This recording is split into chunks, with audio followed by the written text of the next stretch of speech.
안녕하십니까. 저는 나이 환갑을 넘긴 아저씨입니다. 젊은 시절부터 시작한 사업은 30여 년 세월 동안 고군분투 끝에 이제는 제법 어엿한 모양새를 갖춘 기업으로 성장했습니다. 인생을 다 바쳤다 해도 과언이 아닌 회사라 당연히 소중할 수밖에 없지만 그렇다 하더라도 제 인생에서 제 회사가 가장 소중한 존재라 부르기에는 어려움이 있겠네요. 저도 가정이 있는 사람이니까요. 여러분들 중 대부분이 가정을 이루신 분이 많을 거라고 생각합니다. 그 중에서는 저처럼 자식 낳아 기르신 분들도 당연히 많겠죠. 그러니 제가 굳이 더 덧붙이지 않는다 하더라도 부모에게 있어 세상 온갖 부귀의 영어와 갖가지 금은보화를 모두 쥐어준다 하더라도 결코 바꿀 수 없는 존재가 자식이라는 것은 다들 이해하시라 생각합니다. 저 역시 그러했습니다.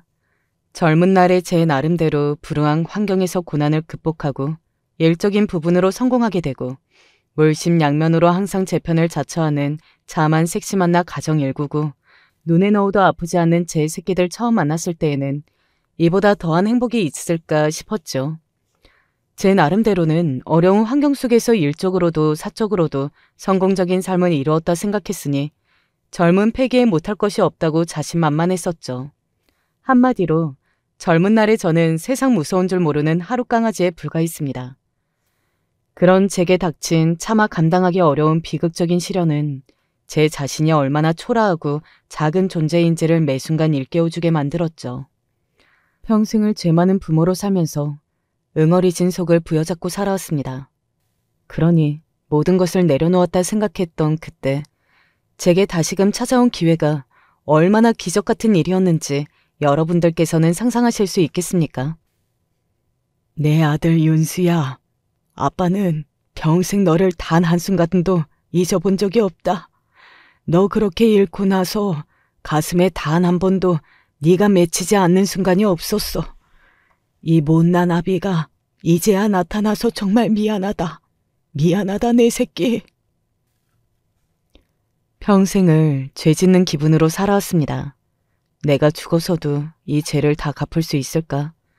눈을 감아도 잠을 잘 수가 없었고 눈을 떠 몸을 움직이는 온종일 생각은 온통 딴 곳으로 가 있을 수밖에 없었죠.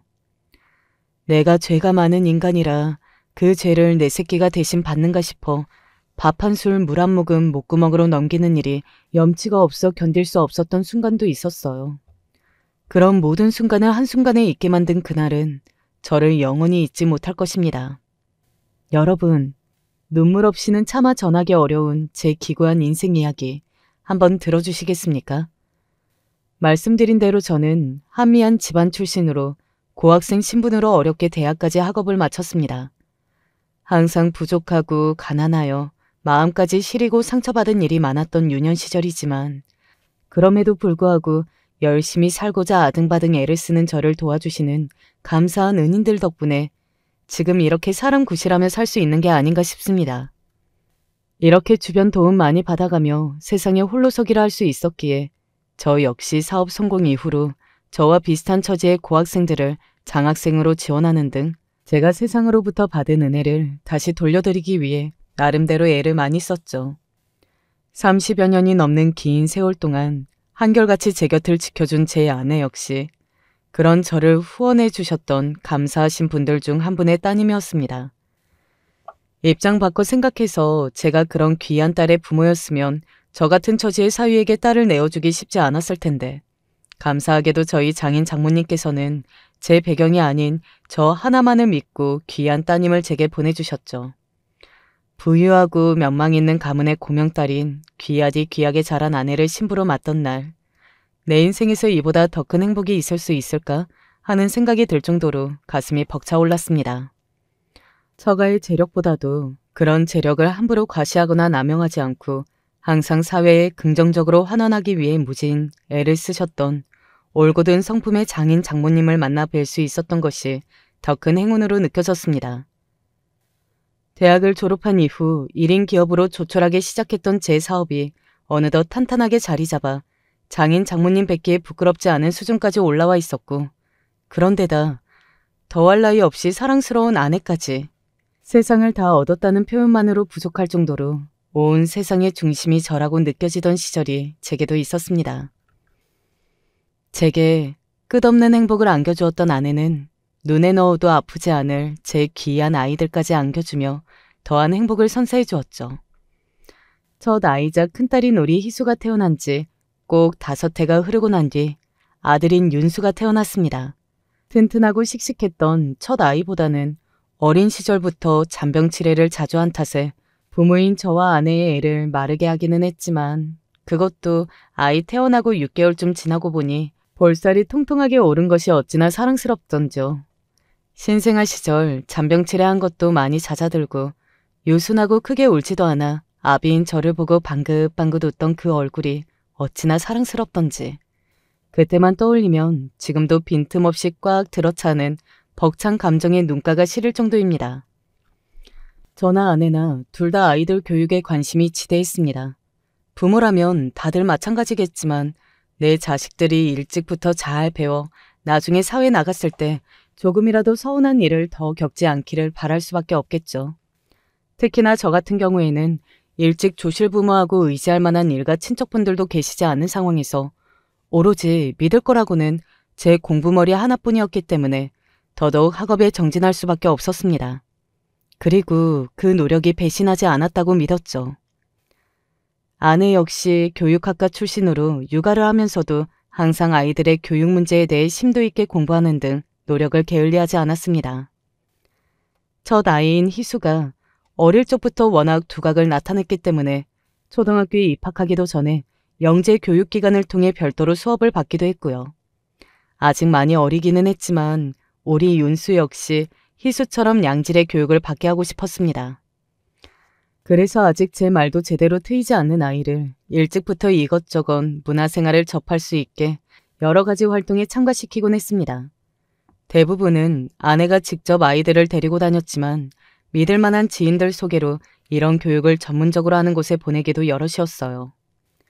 보통은 아이들 둘을 함께 보내는 일이 많았는데 그날은 희수가 영재교육 테스트를 받는다고 제 엄마와 둘이 다른 일정을 가게 되었습니다. 그래서 이제 3살이 된 윤수만 선생님을 통해 아이들을 대상으로 한 미술 전시회에 보내게 되었습니다.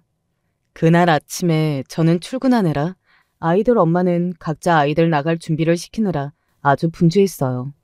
그런 와중에도 항상 아빠인 저 출근할 때는 깍듯이 인사를 시키는 가정교육을 중시했기에 집을 나서는 저를 배웅하겠다고 현관 앞에 제 예쁜 새끼들 둘이 군기가 바짝 들어 차렷 자세를 하고 섰습니다. 윤수야, 아빠한테 인사하자. 차렷. 아빠, 잘 다녀오세요. 다녀오세요, 아빠. 허리를 90도로 까뜻하게 숙이는 제 누나 옆으로 아직 설익은 어설픈 발음으로 제게 인사를 하는 윤수였습니다. 그런 두 녀석들 모두 너무 사랑스러워서 양손으로 내 새끼들 머리를 휘적휘적 흐트러뜨렸죠. 아빠 하지 마. 하지 마. 이제 갓 초등학생이 돼서 더는 아기가 아니라고 어린아이고 숙녀라며 제 머리에 헝클어뜨리는 것을 질색하는 희수였어요. 여자의 티가 나기 시작한 딸아이가 애써 엄마가 매만져준 머리를 망가뜨리는 걸 좋아하지 않는다는 걸 알았지만 그렇게 신경질 부리는 모습도 그저 귀엽고 재미나기만 했던 철없는 아빠였습니다. 뭣도 모르면서 누나가 하는 건 죄다 따라하는 윤수 녀석 역시 제 머리로 헝클어뜨리는 제 손을 탈탈 털었더랬죠. 정신없이 흘러가는 아침 시간임에도 참 행복한 시간이었습니다.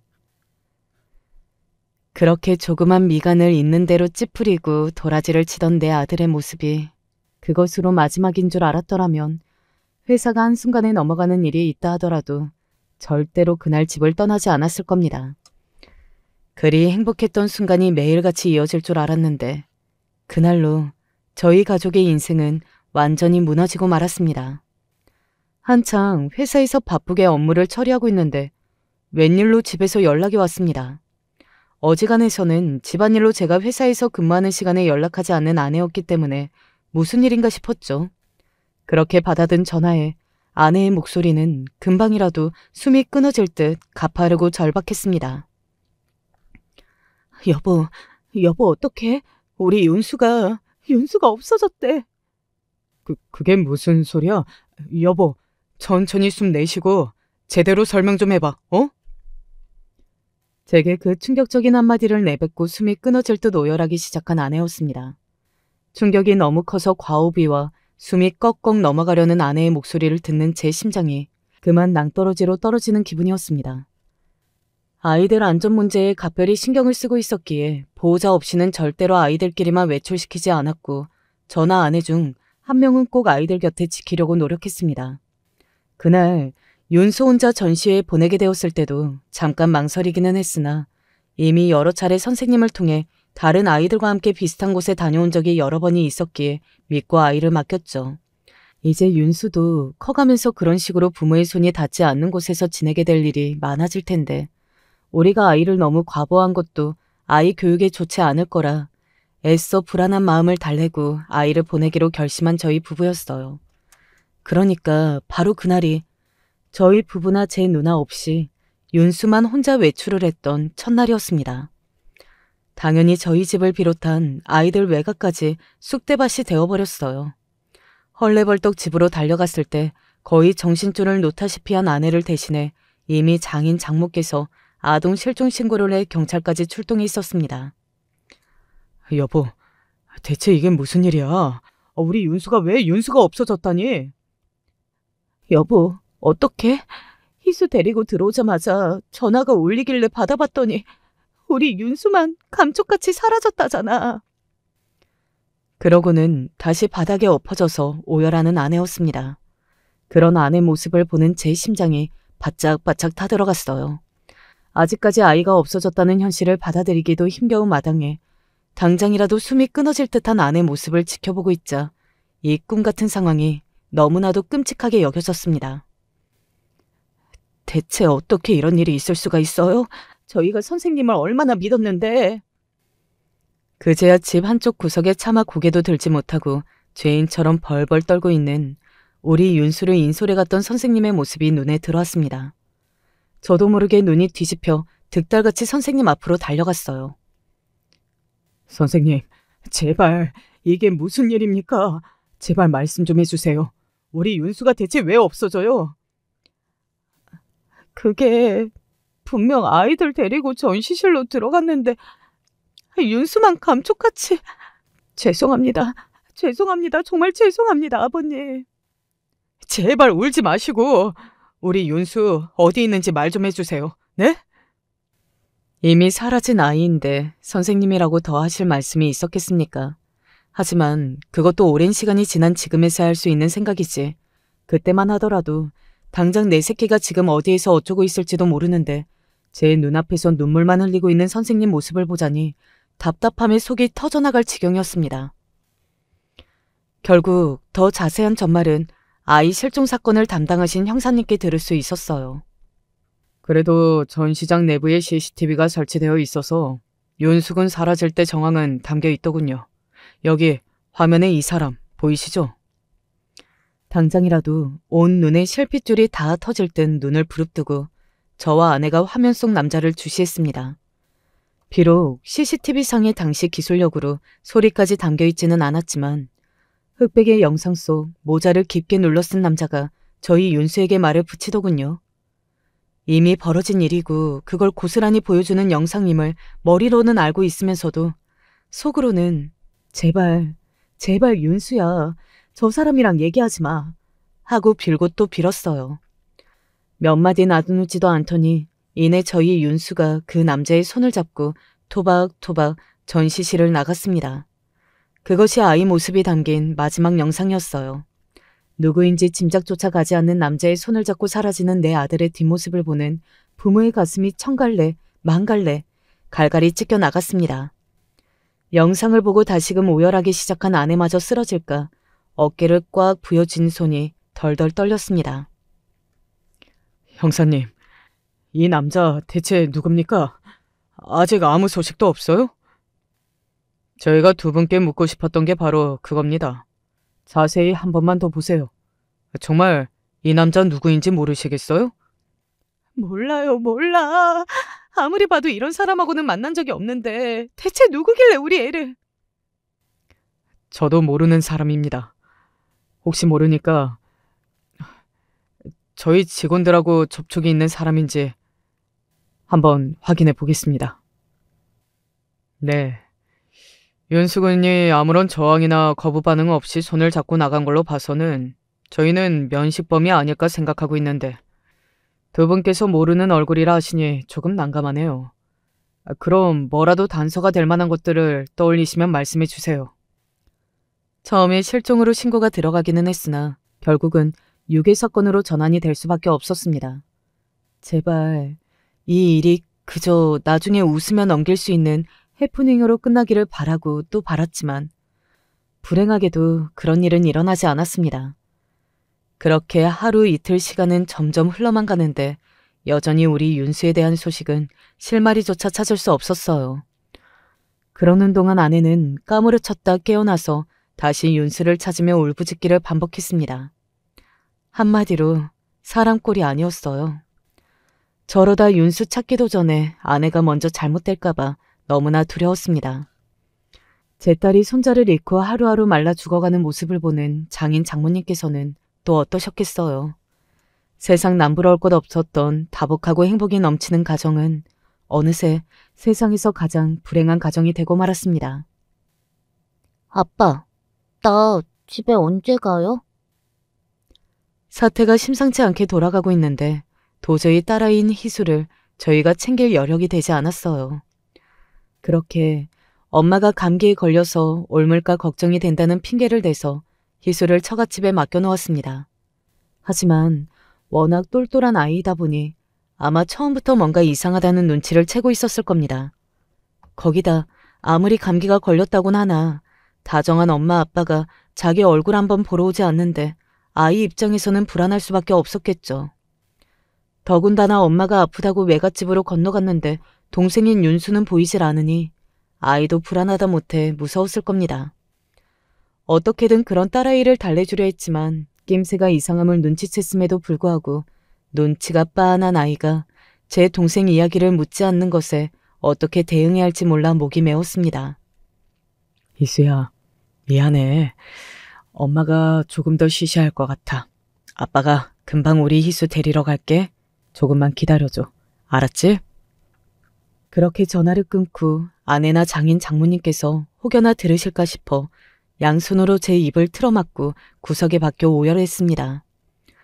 당장 나라도 정신을 차리지 않으면 우리 윤수가, 아내가 어찌 될지 모른다는 공포에 질려 간신히 정신을 붙들고 있기는 했습니다만 저 역시 자식 잃은 아버지가 아닙니까? 당장이라도 쓰러질 듯한 몸을 간신히 부지하고 있었던 것이 딸아이 목소리를 듣고 나니 그만 한순간에 무너지고 말았습니다. 대체 이 일을 어찌해야 하나? 내 아들 윤수는 도대체 어디로 간 건가? 상상조차 하고 싶지 않지만 우리 윤수가 정말 살아있기나 한 건가? 불길하고 끔찍한 생각이 해일과 같이 밀려와 도무지 감정을 주체하기 어려웠습니다. 아이가 낯선 남자 손에 이끌려 사라졌다는 걸 알게 된 후로 미친 듯이 남자의 행방을 수소문하고 회사 직원들에게까지 영상을 보여주며 혹여나 알아보는 이가 있는지 눈에 불을 켜고 찾았으나 그런 사람은 결코 나타나지 않았습니다. 대체 이 남자는 어디에서 나타난 어떤 사람이며 무슨 이유로 내 아들을 데려갔는지 짐작조차 할 수 없었어요.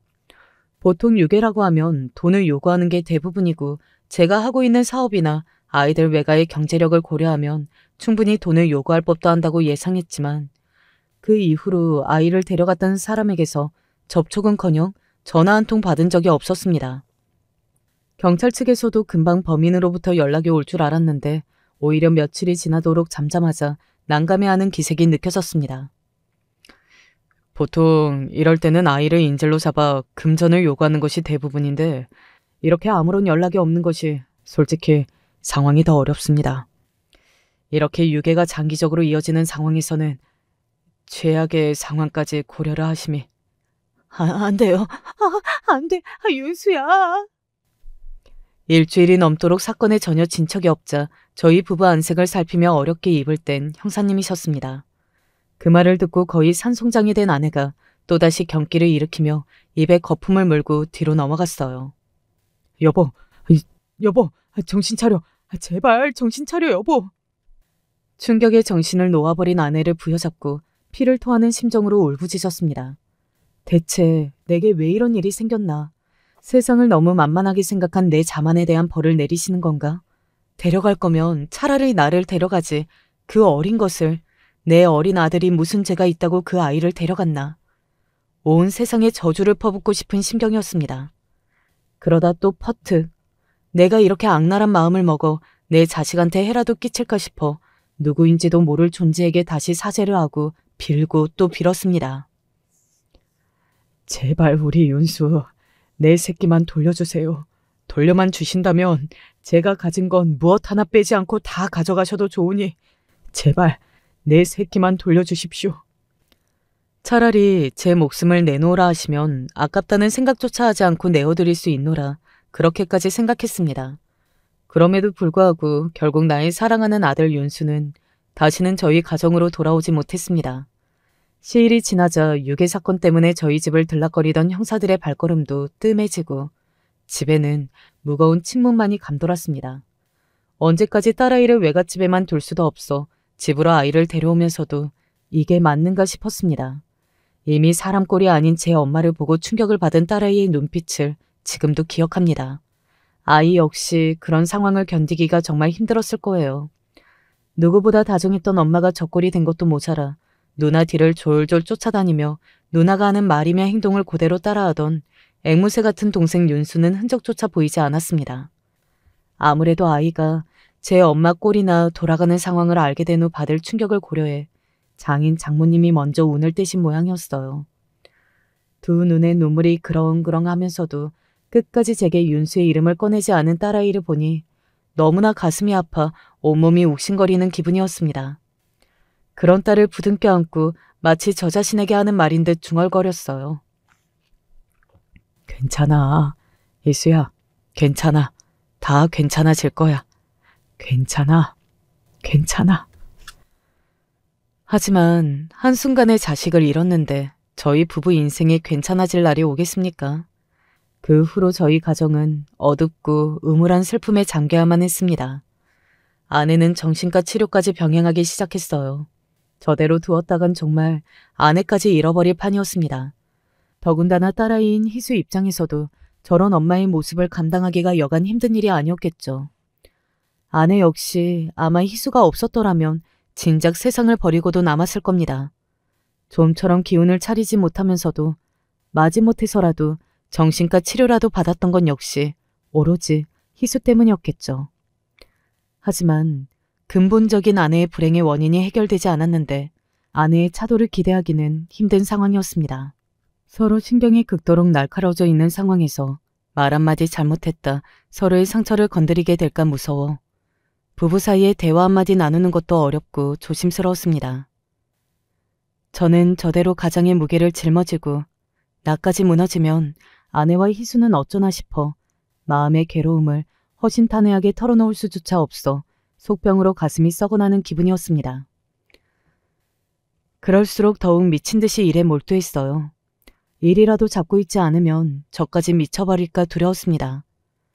우리 아이를 데려간 사람의 영상까지 회사 직원들에게 돌렸으니 그런 저희 가정의 불행한 상황을 직원들 역시 모르는 사람이 없었습니다.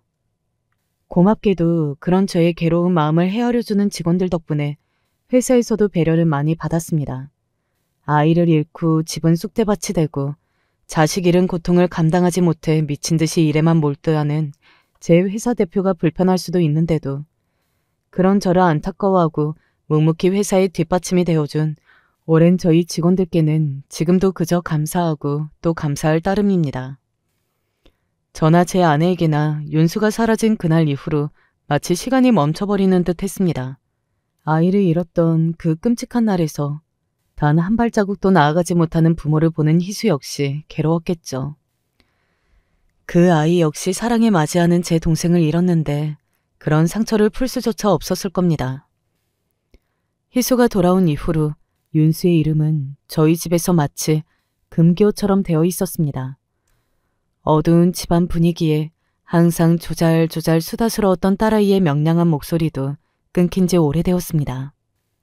희수에게는 미안한 마음을 금할 길이 없었으나 자식 잃은 못난 아비에게는 차마 그 아이의 상처를 보듬어줄 마음의 여유가 없었습니다. 이건 역시 제 입장에서의 핑계에 불과했겠죠. 그럼에도 불구하고 아비 노릇을 제대로 해야 하는 것이 부모의 역할인데 그때는 제가 희수에게 그러지를 못했습니다. 그걸 생각하면 지금도 딸아이에게는 그저 죄스럽고 미안한 마음뿐이에요. 딸아이가 질이 좋지 않은 상급생들에게 지속적으로 괴롭힘을 당하고 돈을 빼앗긴 것도 모자라 온몸이 시퍼렇게 멍이 든 채로 나타났을 때 저희 부부는 그만 눈이 뒤집힐 뻔했습니다. 그간의 정황을 고려하면 결코 하루 이틀 당한 것이 아님에도 저희 부부는 희수 입에서 그와 관련한 그 어떤 말도 단 한마디도 듣지 못했으니까요. 윤수 그렇게 잃어버리고 이제는 희수밖에 남지 않았는데 저 아이가 저렇게 온몸에 멍이 들 때까지 그 누구에게도 도움을 청하지 못했다는 것이 부모들이 엄연히 눈 시퍼렇게 뜨고 살아있는데 전혀 아이에게 의지가 되어주지 못했다는 점이 제 마음을 찢어지게 만들었습니다. 희수야, 아빠한테 얘기를 했어야지. 왜 이렇게 당할 때까지 아무 얘기도 하질 않았어?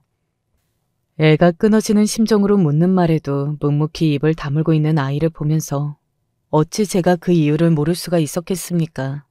그저 죄인은 저였습니다. 아내 역시 충격으로 일그러진 표정에서 저와 다른 생각을 하고 있지 않음을 알 수 있었어요. 그렇게 그날 저녁 아내와 부둥켜 안고 오열하며 말했습니다. 여보, 우리 윤수 보내주자. 이러다가 정말 우리 희수까지 잘못되겠어.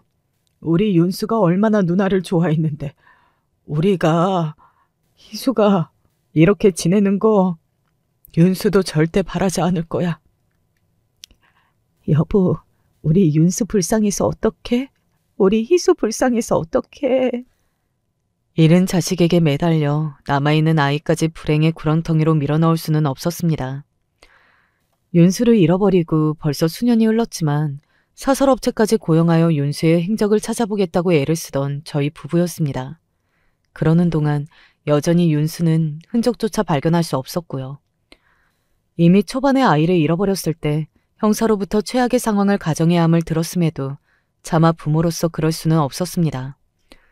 그런 부모 때문에 홀로 고립된 딸아이를 생각하면 도저히 저희 욕심만 부릴 수는 없더군요. 그렇게 저희 부부는 사랑하는 아들 윤수를 가슴속에 묻게 되었습니다. 여전히 저희 부부 곁을 떠난 그 어린 아이를 떠올리면 감당할 수 없는 슬픔이 몰려왔지만 그래도 겉보기에는 사람 사는 것처럼 흉내라도 낼 수 있게 되었습니다. 세월이란 그런 거더군요. 그 시간 동안은 그저 우리 딸 희수를 위해 산다. 그리 생각했어요. 윤수를 떠올리면 미안하고 또 미안했습니다. 하지만 아빠 엄마가 죽어서도 갚지 못할 이 미안한 마음, 우리 착한 아들은 알아줄 거라 그리 생각하면서도 가슴이 아팠어요. 어떤 날은 우리 아이가 어디에선가 건강히 살아주기를 상상하면서도 이미 오래전 그때 세상을 등진 것이 아닐까 싶은 생각에 기분이 나락으로 떨어지는 것도 같았습니다. 그리고 그런 생각이 드는 날이면 죽음도 두렵게 느껴지지 않았습니다. 오히려 눈을 감으면 사랑하는 내 아이 만날 수 있을까 싶어 기대감까지 들곤 했어요. 그런 생각 역시 딸아이인 희수에게는 죄를 짓는 거나 마찬가지였지만 말입니다. 그러니 살아있는 순간만큼은 우리 딸 희수를 위해 살기로 결심했죠. 기특하게도 우리 희수는 가정에 닥친 그 거대한 불행에도 어떻게든 제 몫을 다하려고 애썼고 동생을 잃고 상심이 큰 부모에게 조금이라도 마음의 위안을 주기 위해 정말 최선을 다했습니다. 공부도 항상 잘했고 저희 부부에게 괴롭힘 당했다는 말을 한마디도 하지 않아 가슴 찢어지게 했던 그날 이후로는 그 어떤 말썽을 피우는 일도 없었죠. 희수도 참 힘들었을 겁니다. 사실 남은 가족셋 모두에게 비극적인 일일 수밖에 없었죠. 그럴수록 상처받은 내 가족들을 더 감싸 안고 서로를 위해 살기 위해 노력했습니다. 그렇게 1년, 2년, 10년의 세월이 지나고 또 20년의 세월이 흘렀습니다. 상처받았던 작은 아이였던 희수는 어느새 명문대생이 되고 좋은 직장에 취업을 하고 그러다 제 짝을 만나 단란한 가정도 이루게 되었습니다. 제 누나가 이렇게 잘 장성해 부모에게 기쁨을 주는 날에는 여지없이 속으로 윤수가 이런 날 함께 해주었으면 얼마나 기뻤을까 하는 생각을 할 수밖에 없었습니다. 그러지 않아도 매일 우리 아이 생각을 하지 않을 수는 없었습니다. 그새 나이가 든 아내는 꾸준한 치료 끝에 많이 호전되었습니다. 그런다 한들 그 사람 속에 메울 수 없는 거대한 구멍이 뚫리고 말았다는 걸 제가 어찌 모를 수 있겠습니까만 서로를 이해할 수 있는 유일한 존재로서 아내와 그 모진 세월을 서로를 끌어안고 버티고 또 버텼죠. 그러다 보니 딸아이의 저런 좋은 날들도 곁에서 함께 할 수 있는 과분한 기회를 얻게 되었습니다. 희수를 생각하면 미안한 일이 한둘이 아니었습니다만 그럼에도 아이를 위해 최선을 다했기에 지난날 이를 악물고 우리 부부가 했던 노력이 허사는 아니었다고 생각했죠. 그렇게 아이를 잃고 30년의 세월이 지나갔습니다. 한때는 끔찍하게도 흘러가지 않는 시간이라 생각했고 또 아이를 잃었음에도 시간이 흘러갈 수 있다는 게 무정하게 느껴지기도 했습니다. 그러다 한 통의 편지를 받게 되었습니다. 이미 편지는 구시대의 산물처럼 되어버린 시대였기에 발신인조차 적혀있지 않은 편지의 존재가 의아하게 느껴졌습니다. 그 수상한 편지의 내용은 애써 차분하게 가라앉혔던 제 마음의 폭풍과도 같은 반항을 불러일으킬 수밖에 없었습니다.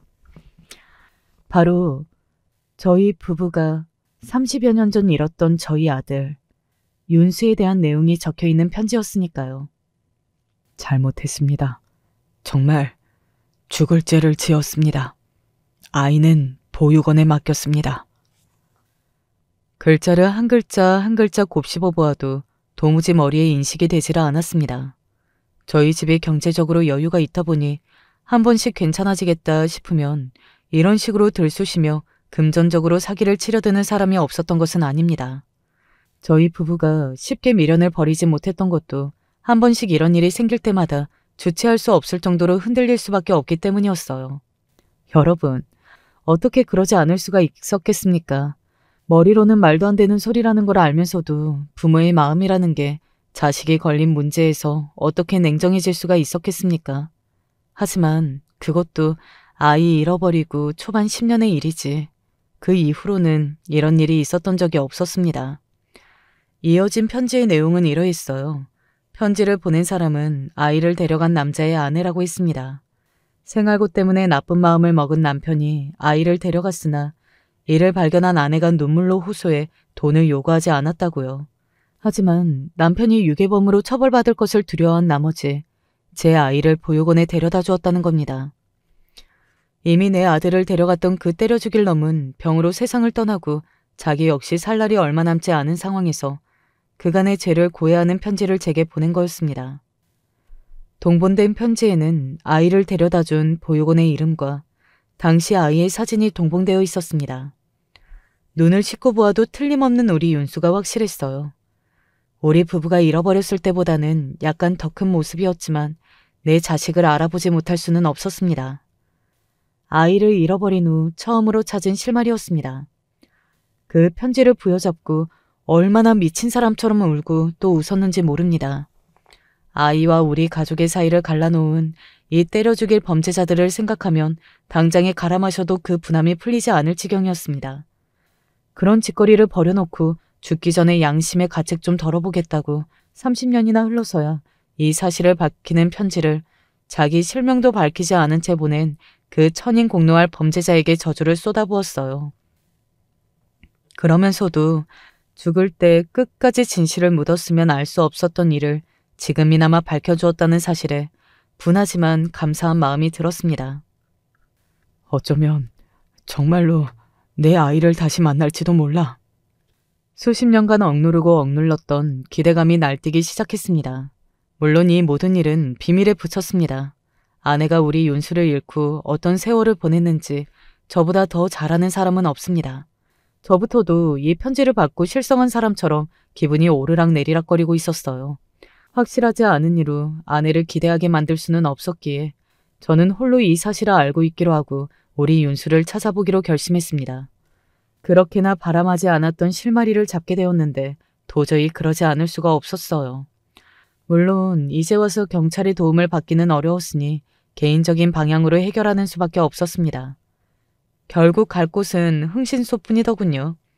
아이 잃고 몇 년간은 흥신소 문지방이 닳도록 드나들었는데 그나마 조금의 희망이라도 갖고 흥신소로 향하는 마음에 자꾸만 희망이 떠올라서 그게 또 죽겠더군요. 아무것도 모를 때는 몰라서 미치겠더니 단서 하나 생겼다고 당장이라도 우리 윤수를 만날 수 있지 않을까 하는 기대감에 피가 마를 지경이었습니다. 하지만 아들을 찾는 문제는 역시 쉬운 일이 아니었습니다. 제가 처음 의뢰를 맡겼을 때부터 흥신소 직원의 얼굴에 난감한 기색이 스쳐 지나갔습니다. 저 선생님, 이런 말씀 드리면 실망부터 안겨드리게 될 것 같아 조심스럽지만 솔직히 1, 2년도 아니고 벌써 30년이 지난 일이 아닙니까? 저희가 이런 일을 해보지 않은 것도 아니고 이런 일은 의뢰인분들이 너무 고통스러워하셔서 좀 걱정스럽네요. 저희가 최선을 다해서 알아보기는 하겠지만 마음을 최대한 비우고 계셨으면 좋겠습니다. 예, 알겠습니다. 무슨 말씀인지 압니다. 그저 최선을 다해 주시기만 그것만 부탁드립니다. 솔직히 그 말을 들었을 때 실망스러운 기분이 들지 않았다 하면 거짓말이겠지만 그나마 저 흥신소 직원이라는 사람이 양심적인 사람이라는 걸 엿볼 수 있는 부분이었어요. 아이 찾으면서 여러 흥신소를 전전하며 부모 잃은 사람의 절박한 마음을 그저 돈벌이 대상으로만 생각하고 어떻게든 한 푼이라도 더 뜯어먹으려 드는 몹쓸 사람들도 많이 경험해 보았습니다. 저렇게 제 실망까지 고려해 주어 아들을 찾지 못할 가능성이 크다고 솔직하게 얘기해 주는 게 양반이다 싶었죠. 그래서 더 믿음이 갔습니다. 이미 사건이 발생한 지 너무 오랜 시간이 흘렀고 흥신소 직원 이야기를 들어보니 저희 아이가 보육원에 간 지 얼마 안 되어 입양을 갔더군요. 입양 기록은 타인이 열람할 수 없기에 시일이 꽤 걸렸습니다. 하지만 이번에야말로 신이 제 편을 들어주셨는지 흥신소로부터 믿기지 않은 소식을 듣게 되었습니다. 선생님, 찾았습니다. 찾았어요. 정말입니까? 우리 아들, 우리 윤수 정말로 찾았어요? 네, 한시가 급하실 것 같아 일단 사진 먼저 보내드릴게요. 정말 축하드립니다. 감사합니다. 정말 감사합니다. 감사합니다. 회사에서 근무 중에 흥신소 직원으로부터 받은 전화 한 통에 심장이 벌렁벌렁 미친 듯이 뛰기 시작했습니다. 희망을 갖기는 했지만 정말로 내 아들 윤수를 찾아냈다니 들으면서도 믿어지지가 않았어요. 30년간 이렇게 아이를 되찾을 상상을 수도 없이 했지만 막상 이 믿기지 않은 상황에 대체 어찌할 바를 모르겠더군요. 휴대전화를 꼭 쥔 제 손이 벌벌 떨렸습니다. 그때 띠링! 흥신소 직원으로부터 메시지가 들어왔어요. 사진 파일이었습니다. 30년이 지났으니 품에 쏙 들어오는 3살 아이였던 윤수가 장성한 30대 청년이 되어 있을 터였습니다. 사진을 받고도 한동안 쉽사리 열어보지 못했습니다. 그렇게 바라던 순간이었는데 그 순간을 감당하기가 왜 그렇게 힘이 들던지요. 하지만 30년 세월 동안 이보다 더 간절하게 바랄 수가 없었던 일이었습니다. 이윽고 마음을 굳게 먹은 제가 사진 파일을 열었어요. 처음에 사진을 보고 저는 아무런 반응도 할 수 없었습니다. 그러다 그만 그 자리에 털썩 주저앉아 쓰러지고 말았습니다. 어떻게 이런 일이 어떻게 제가 무슨 소리를 중얼거리는지도 모를 정도로 넋이 나가 있었어요. 아이를 찾았다는 기쁨도 잠시 사진을 보고 걷잡을 수 없는 충격에 휩싸이고 말았습니다. 그도 그럴 것이 사진 속 장성한 청년의 얼굴은 제게 낯선 얼굴이 아니었습니다. 제가 30년간 그토록 꿈에서조차 잊어본 적 없던 나의 아들이 눈에 넣어도 아프지 않을 내 아들 윤수가 이렇게나 내 지척에 있을 줄 어떻게 상상이나 할 수 있었겠냐는 말입니다. 그렇습니다. 흥신소 직원으로부터 받은 장성한 우리 아들 윤수의 모습은 지금 제 회사 대표실 저 건너편에서 이 상황을 상상조차 하지 못하고 열심히 근무하고 있을 저희 회사 직원 김철민 대리의 모습을 하고 있었습니다. 이게 확실합니까?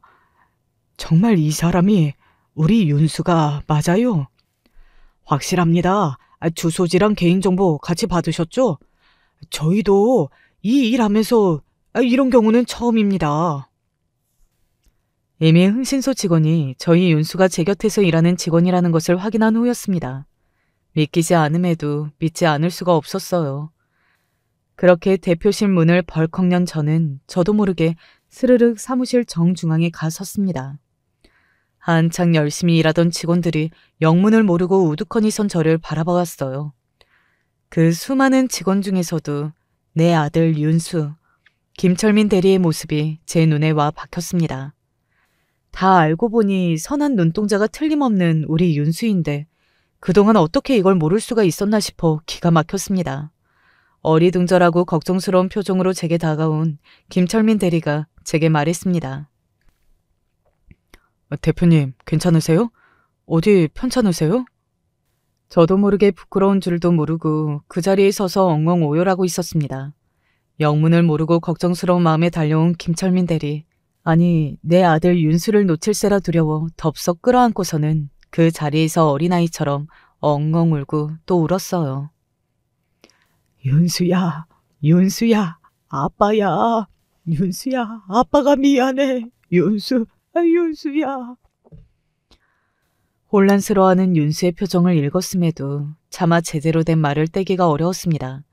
그렇게 한참을 30년 만에 품에 안은 내 아이를 이제는 저보다 더 커버린 너른 품의 사내가 된 내 새끼를 부여잡고 말하고 또 말했습니다. 감사합니다. 정말 감사합니다. 겨우 간신히 진정을 하고 나서야 우리 윤수와 그간의 일에 대한 대화를 나눌 수 있게 되었습니다. 아이를 잃어버린 일, 그 이후로 한참을 찾았으나 단서조차 찾을 수 없던 일들을 제 입으로 이야기하면서 차츰 저 역시 정말로 내가 우리 아들 윤수를 찾았다는 실감이 나기 시작했습니다. 이야기를 하면 할수록 지난날의 회환과 사무치는 슬픔, 그리고 드디어 아이를 찾았다는 벅차오르는 감동으로 감정을 주체하기 어려웠어요. 그런 제 말을 처음에는 불편한 표정으로 의심으로 듣던 아이가 비로소 더듬더듬 오래전 아주 어렸던 시절의 기억을 떠올리며 두 눈이 놀라움으로 가득 찼습니다. 솔직히 저는 그때 기억이 거의 남아있지를 않아요. 잠깐 모르는 무서운 어른들과 같이 있었던 기억이 어렴풋이 있기는 했는데 그런 지 얼마 안 되어 보육원으로 가게 됐고 또 그 이후로는 지금 부모님이신 양부모님께 입양되어서 자라면서 옛날 기억들이 많이 사라졌거든요. 아무래도 저한테도 어릴 적 그 일이 많이 충격이었는지 그래서 그때 기억이 희미하게 사라진 것 같다고들 하는데 그동안은 친부모님을 찾으러 가는 게 제 양부모님께 죄송스럽게 느껴져서 적극적으로 찾아보기가 힘들었어요. 솔직히 납치를 당했다는 건 잘 알고 있지 못했기 때문에 그 무서운 사람들이 내 부모이고 그 사람들이 직접 나를 보육원에 버렸다고 생각하면 더 비참해졌거든요. 지금 저희 부모님이 저 정말 사랑으로 잘 키워주셨거든요. 그래서 그분들을 제 진짜 부모님으로 믿고 살고 싶다는 생각이 컸었나 봐요. 제 친부모님이 이렇게 오랜 세월 고통받아오신 걸 알았더라면, 그렇게 끔찍하고 무서운 일을 당하신 줄 알았더라면 제가 먼저 진작 찾아보려고 노력했으면 좋았을 것을. 죄송해요. 저 때문에 정말 마음 많이 아프셨을 텐데 저만 지금껏 이렇게 잘 지내서 정말 죄송합니다. 아니야. 나는 네가 지금 내 앞에 이렇게 살아 숨쉬고 있다는 것만으로도 고맙다. 자식 잃은 아비가 무슨 염치가 있다고 이제 와서 네 탓을 할 수가 있겠어. 윤수야, 너는 잘못한 것 하나 없다. 절대로 그렇게 생각하지 마. 고맙다 윤수야. 아이에게 한 말대로 윤수에게는 그저 고마운 마음뿐이었습니다. 평생 가슴에 묻고 살아야 할 자식으로 생각했는데 내 앞에 나타나 주다니. 그동안 내 새끼를 몰라보고 지낸 세월이 아깝고 또 아까울 따름이었습니다. 물론 그러고도 아이 입장에서는 제가 낯설 수밖에 없고 또 거의 평생을 김철민으로 다른 부모 밑에서 자라왔으니 사랑하는 내 아들이 나를 어색해하는 건 어쩔 수 없는 일이었죠. 그걸 머리로는 이해하면서도 가슴으로 서운한 생각이 드는 게 참 내가 배가 불렀다는 생각이 들더라고요. 그저 찾을 수만 있다면 내 모든 것을 내어주어도 아깝지 않다고 생각했으면서 막상 아이를 찾고 나니 바라는 것이 벌써부터 늘어나기 시작했어요. 인간이란 참 욕심이 끝이 없는 동물이라는 생각이 들었습니다. 윤수야, 많이 어색하겠지만 먼저 네 엄마부터 만나줄 수 있겠니? 나도 나지만 네 엄마가 정말 많이 힘들었어. 너한테 많이 부담스러울 거라는 건 알지만 그래도 네 엄마만큼은 꼭 만나줬으면 좋겠다. 그럴게요. 당연히 그래야죠. 저와 아내 그리고 희수까지 평생 윤수를 잊지 못하고 그리워한 세 사람이 드디어 되찾은 윤수와 다시 좋아하게 되었습니다. 그날은 온 집안이 그야말로 눈물바다였어요. 온몸에 물이란 물은 다 쏟아낼 듯 오열하는 아내와 딸 희수였습니다. 윤수야, 엄마가 정말 미안해. 엄마가 빨리 데려오지 못해서 정말 미안해. 엄마가 미안해. 윤수야, 누나가 미안해. 그날 누나만 아니었으면 너 혼자 거기 갈 일은 없었을 텐데. 나 때문에. 아니에요. 그러지 마세요. 두 분 잘못하신 거 아무것도 없어요. 저 그동안 정말로 잘 지냈어요. 저는 고생 모르고 자랐으니까 저한테 미안해하지 마세요. 오히려 제가 죄송해요. 저 때문에 다들 얼마나 힘들게 지내셨을지. 울지 마세요. 네? 고작 3살 나이에 헤어져 30여 년 지나 청년이 되어 만나는 친가족들이니 윤수 입장에서는 사실 낯선 사람이나 다름없을 터였습니다. 그럼에도 불구하고 되찾은 소중한 아이를 보며 가슴이 무너져 내릴 듯 우는 제 엄마와 누나를 든든하게 보듬어주는 착한 아들이었습니다. 그래요. 저 아이는 분명 제 아들 윤수가 틀림없었습니다. 저 역시 비로소 다시 4명이 된 내 사랑하는 가족들을 바라보며 또 한 번 뜨거운 눈물을 쏟아냈습니다. 제 인생에 다시금 이런 날이 오다뇨. 우리 집 풍경 안에 우리 윤수가 들어있는 이런 날이 제가 죽기 전에 다시 오다뇨.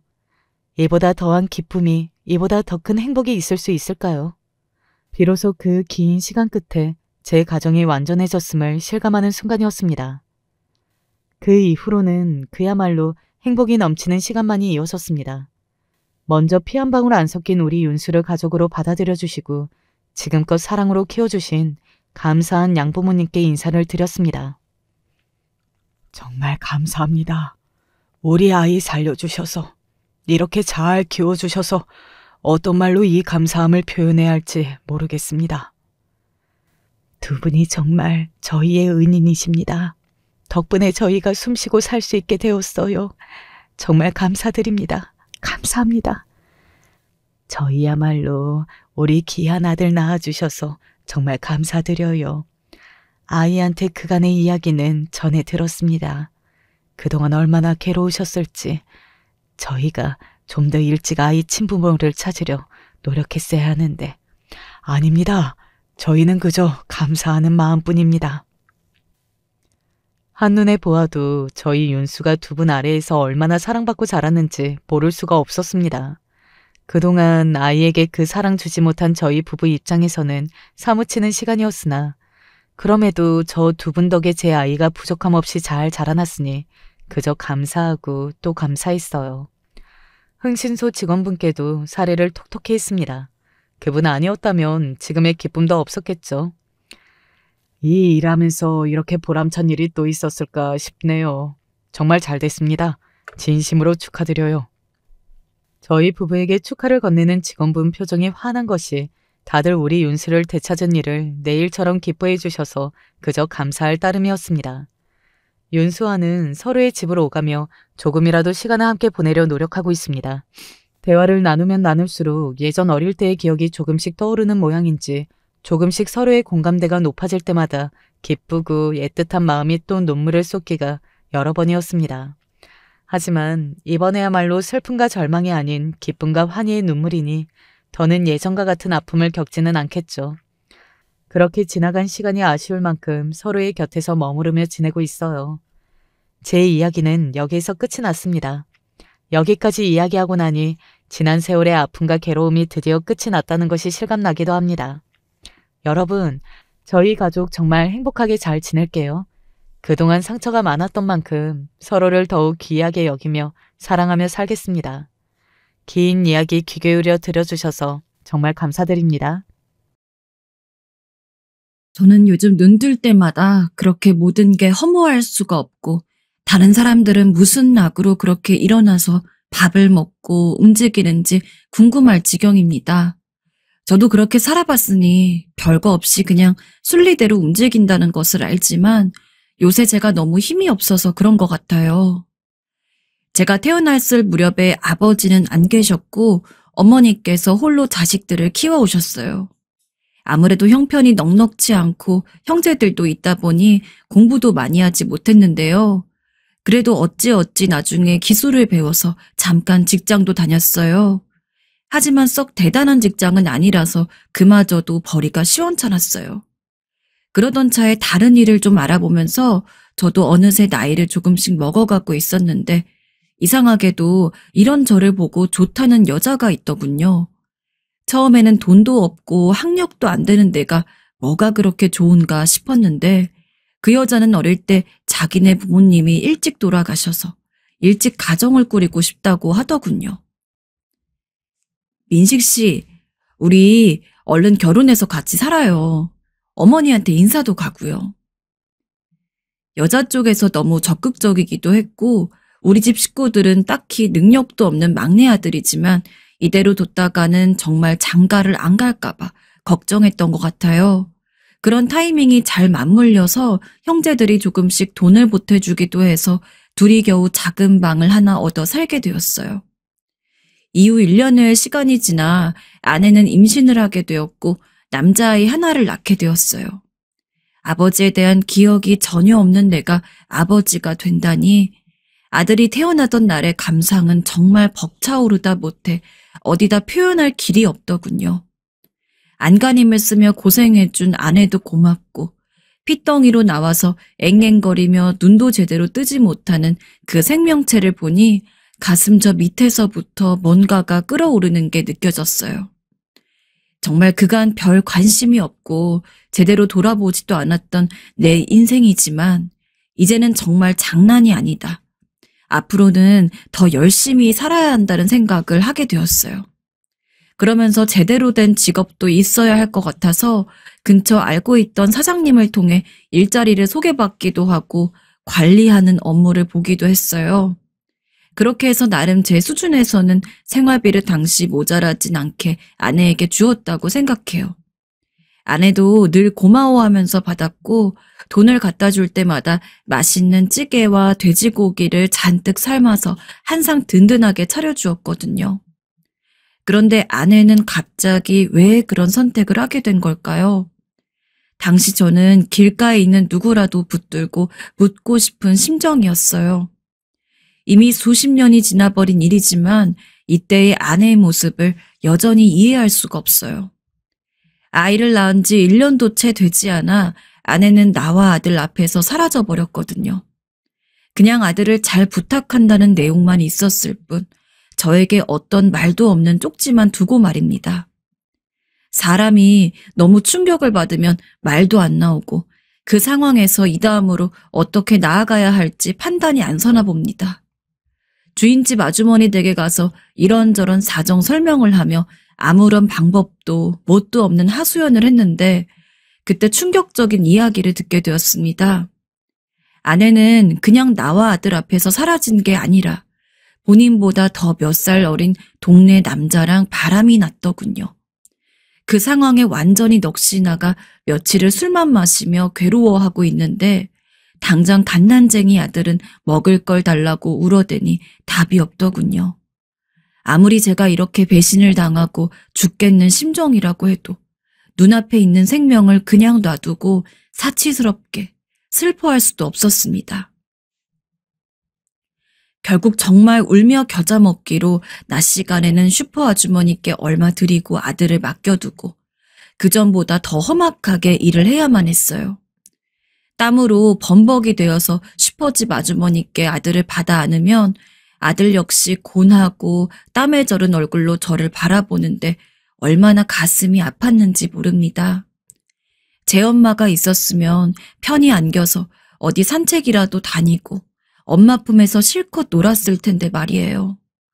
그렇게 어이없이 종적을 감춰버린 아내가 너무 허망하게 느껴지고 미워지다가도 숨을 쌕쌕거리면서 잠드는 아들을 보면 그건 그것대로 너무 예쁘게만 느껴졌어요.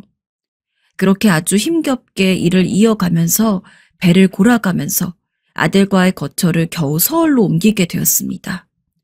저 역시 서울 쪽으로 넘어가서 일용직을 하려니 이전보다는 일거리가 좀 늘어서 살만하더군요. 물론 몸은 남아나지 않고 늘 진한 땀 냄새를 풍기며 밥도 허겁지겁 먹어가면서 일을 해야 했습니다. 그래도 내 자식이 있으니 전 그런 대로 일을 해나갔고 아껴 쓰면서 살다 보니까 그럭저럭 아들과 살만한 작은 집에 몸을 누이게 되었어요. 아들도 시간이 갈수록 자라가면서 학교에도 들어가게 되었고 집에 잘 들어오지 못하는 제 아빠에게 이런저런 투정도 안 하고 열심히 공부를 했어요. 그런 모습들이 얼마나 기특하게 여겨졌는지 모릅니다. 그때 참 미안했던 것이 소풍이나 무슨 상담이나 엄마가 따라가야 하는 일에 제가 한 번도 참여를 못했다는 것이에요. 늘 땀에 찌들어 있고 돌아오는 길에 아들 먹거리를 잔뜩 사서 해롱해롱한 상태로 밥을 차려주고 반찬을 해줬고요. 학원이나 뭔가를 가고 공부를 하고 싶다 하면 돈을 대주는 정도밖에 해줄 수 없었어요. 그래도 공부를 꽤 잘하는 편이라서 가끔 선생님들한테 전화가 걸려오고 매번 좋은 이야기만 듣게 되었어요. 우리 현수 어른들 말도 잘 듣고 얼마나 착한 성품을 가졌는지 몰라요. 친구들과 교우 관계도 좋은 편이고요. 공부도 이 정도로 열심히 하면 좋은 학교에 갈 수 있을 것 같네요, 아버님. 아, 그래요? 아휴, 그럼 다행입니다. 잘 부탁드립니다, 선생님. 저는 선생님들한테 전화가 올 때면 늘 허리가 땅에 박힐세라 잘 부탁드린다 인사를 하곤 했어요. 아내와 그렇게 어이없이 떨어지게 되고 혼자 온갖 고생을 해가며 아들을 키운다는 게 참 서글펐지만 아들은 묵묵히 이렇게 한자리에서 힘내주면서 나름의 성과를 보이고 있다는 것이 제게 큰 힘이 되었거든요. 심지어 아주 신기하게도 아들은 저에게 생각지도 못한 기쁨을 안겨주었습니다. 내 삶을 돌아보면 매번 푹푹 찌는 더위와 땀방울과 우리 집에 흐르는 정적들만 생각하게 되었는데 그 모진 벽을 뚫고 아들은 큰일을 치고 말았습니다. 바로 당당하게 의대에 합격해버리더니 그 길로 의사의 길까지 큰 풍파를 겪지 않고 쭉쭉 이어서 가게 된 것이었어요. 당시 저는 노가다를 하면서 일을 해오던 중 이제 몸이 슬슬 축나는 고로 일을 좀 쉬고 싶었으나 아직 아들이 장가를 안 갔으니 좀 더 해야 되겠더군요. 그런데 어느 날 아들이 의외의 이야기를 건넸습니다. 아빠, 나도 슬슬 이제 결혼하고 싶은 생각이 있어. 결혼을 한다고? 너무 놀래서 전 입이 떨어지지 않았고 잠깐 숨을 가다듬은 다음 자세한 이야기를 물어봤어요. 워낙 본인 얘기를 잘 안 하는 아들이었고 의사로 일하면서 보통 바쁜 게 아니니 저와 마주칠 일이 없기도 했습니다만 그래도 꽤 갑작스럽게 결혼 얘기를 꺼냈어요. 나름 확신이 있던 건지 상대 쪽 아가씨와도 진지하게 말을 했다고 하고 저만 괜찮으면 멀지 않은 시일 내에 상견례를 하겠다는 것이었어요. 너무 갑작스럽게 일이 진행되는 것 같아서 당황스러웠지만 그래도 요즘은 결혼을 안 하는 젊은이들도 많고 한다고 할 때 얼른 보내야 된다는 동료들 말도 생각나더군요. 그래서 저는 얼른 수락을 했고 만나 뵙게 되었는데요. 상견례 날을 앞두고 저는 나름의 준비를 해서 아들과 고급 식당 입구에서 만나기로 했고 왜 제가 면접을 보는 마냥 그렇게 긴장을 했는지 모르겠습니다. 미용실에 가서 머리도 만지고 맨날 작업복만 걸쳤으니 근처 옷가게에 가서 옷도 위아래로 해입었고요. 그렇게 바로 입구에서 만나게 되었는데 이때 아들의 반응이 이날 저를 무척 속 시끄럽게 하더군요. 아빠, 옷이 너무한 거 아니야? 머리는 또 그게 뭐고? 다른 것도 아니고 상견례인데 이런 날은 신경을 써야지 뭐 하자는 거야. 응? 옷 왜 이상하니? 아휴, 아니 이건 좀 아니잖아. 아빠 거울 안 보고 나왔어? 전에 없이 날카롭게 탁탁 말을 던져대는 아들의 모습이 좀 낯설었어요. 당황해서 멀뚱멀뚱 보고 있는데 이미 상견례 약속 시간으로부터 여유가 없어 그대로 들어가게 되었어요. 상대 아가씨 쪽 사돈 어른들이란 뭘 잘 모르는 제가 봐도 뭔가 여유롭고 고급스러운 분위기가 있더군요. 과연 아들이 저한테 한 소리를 할 만도 했어요. 같은 자리에 있는 자체가 계속 신경 쓰이고 수도 없이 머리를 매만지고 옷깃을 다시 여잡게 되는 그런 위축되는 부유함이 있더군요. 왠지 모를 낯선 감정에 계속 무안함을 느끼며 집으로 돌아왔고 아들은 그날부터 좀 이상해진 건지 아니면 원래 혹은 훨씬 이전부터 우리의 대화가 많지 않던 날에 저런 모습이 만들어진 건지 헷갈리는 말을 했어요. 저에게 몇 번 뭔가 말하려다 망설이는 것 같아 그냥 말해보라고 하니 이런 말을 하더라고요. 아빠, 결혼식 때 아빠만 와. 뭐야? 아니, 그게 무슨 말이냐? 어느 집에 물어봐도 결혼식 때 부모만 쏙 뽑아서 부른다는 건 말도 안 되는 거 아닙니까? 아무리 제가 어렵게 산다고 제대로 경조사 참석도 잘 못하고 살았지만 그런 풍조 정도는 상식인데 말입니다. 너 그게 말이 된다고 생각해? 네 큰아빠랑 큰고모, 아빠 동료들한테도 다 말해뒀는데 그게 무슨 말이야? 말하면서도 이 당연한 걸 이렇게 굳이 말해야 된다는 게 어이가 없더군요. 그런데 아들은 안경을 확 벗고 저를 노려보더니 잔뜩 미간을 찌푸리며 말을 하는데 저도 모르게 그 말에 눌리게 되었어요. 아빠, 나 쪽팔려서 죽는 꼴 보고 싶어? 제발 부탁이야, 제발. 내가 다른 거 뭐 대단한 거 부탁한 거 아니잖아. 집을 해달라고 했어? 예식비를 아빠한테 내달라고 했어? 나 결혼식 조용히 치르고 싶으니까 좀 들어달라고. 아빠도 알다시피 나 지금까지 잘하면서 아빠한테 뭐 해달라고 과하게 부탁한 적 없잖아. 처음이자 마지막 부탁이야. 제발 아빠만 와. 사실 당장 아들이 살 신혼집을 줄 수 있는 형편도 못 되었고 모든 걸 혼자 알아서 하겠다는 그 말에 너무 미안한 마음뿐이었어요. 그런데 저런 말을 들으니 더 자존심이 상하고 속상하더군요. 그러면서 저 역시 뭔가 이상하게 돌아간다는 생각이 들었지만 아들이 워낙 강경하게 저런 태도로 나오니 이내 그대로 따르게 되더군요. 결국 제 가족들이나 지인들에게는 아들이 홀로 조용히 혼인신고만 하고 산다며 한 명 한 명에게 그간 뱉었던 말을 주워 담았습니다. 그렇게 해서 드디어 결혼식 날이 되었고 저는 전날까지도 썩 잠이 오지 않았고 왠지 좀 서글픈 기분이 되었어요. 일단은 그날 미리 백화점에서 사둔 양복을 입고 머리를 다시 하고 일찍 식장에 도착했어요. 며느리도 제대로 얼굴을 못 봤으니 인사도 해야겠고 영 찝찝한 마음으로 들어서게 되었는데요. 아들은 저를 보자마자 바로 뛰어오더군요. 잘 차려입고 훤칠하게 꾸민 것을 보니 정말 여느 부잣집 아들 못지않게 참 잘났다 싶어 흐뭇하게 보는데 바로 저를 데리고 한쪽 대기실로 가더군요. 그리고 그 말을 듣고 나니 일순간 실망감에 휩싸이게 되었어요. 아빠, 누구든 아빠한테 와서 인사하면 그냥 악수만 하고 그 이상 말 더 이어가면 안 돼. 알았지? 응? 괜히 말해서 티내지 말라고. 대체 왜 아비인 제가 이렇게까지 아들 결혼식에서 이런 모습으로 있어야 한다는 건가요? 이유라도 설명해 주었으면 좋았을 텐데 바쁘다며 그 이상 말을 더 하지 않고 바로 나가버리더군요. 결국 어쩔 수 없이 저는 앵무새처럼 아들이 부탁한 대로 악수만 하고 감사 인사만 짧게 전했어요.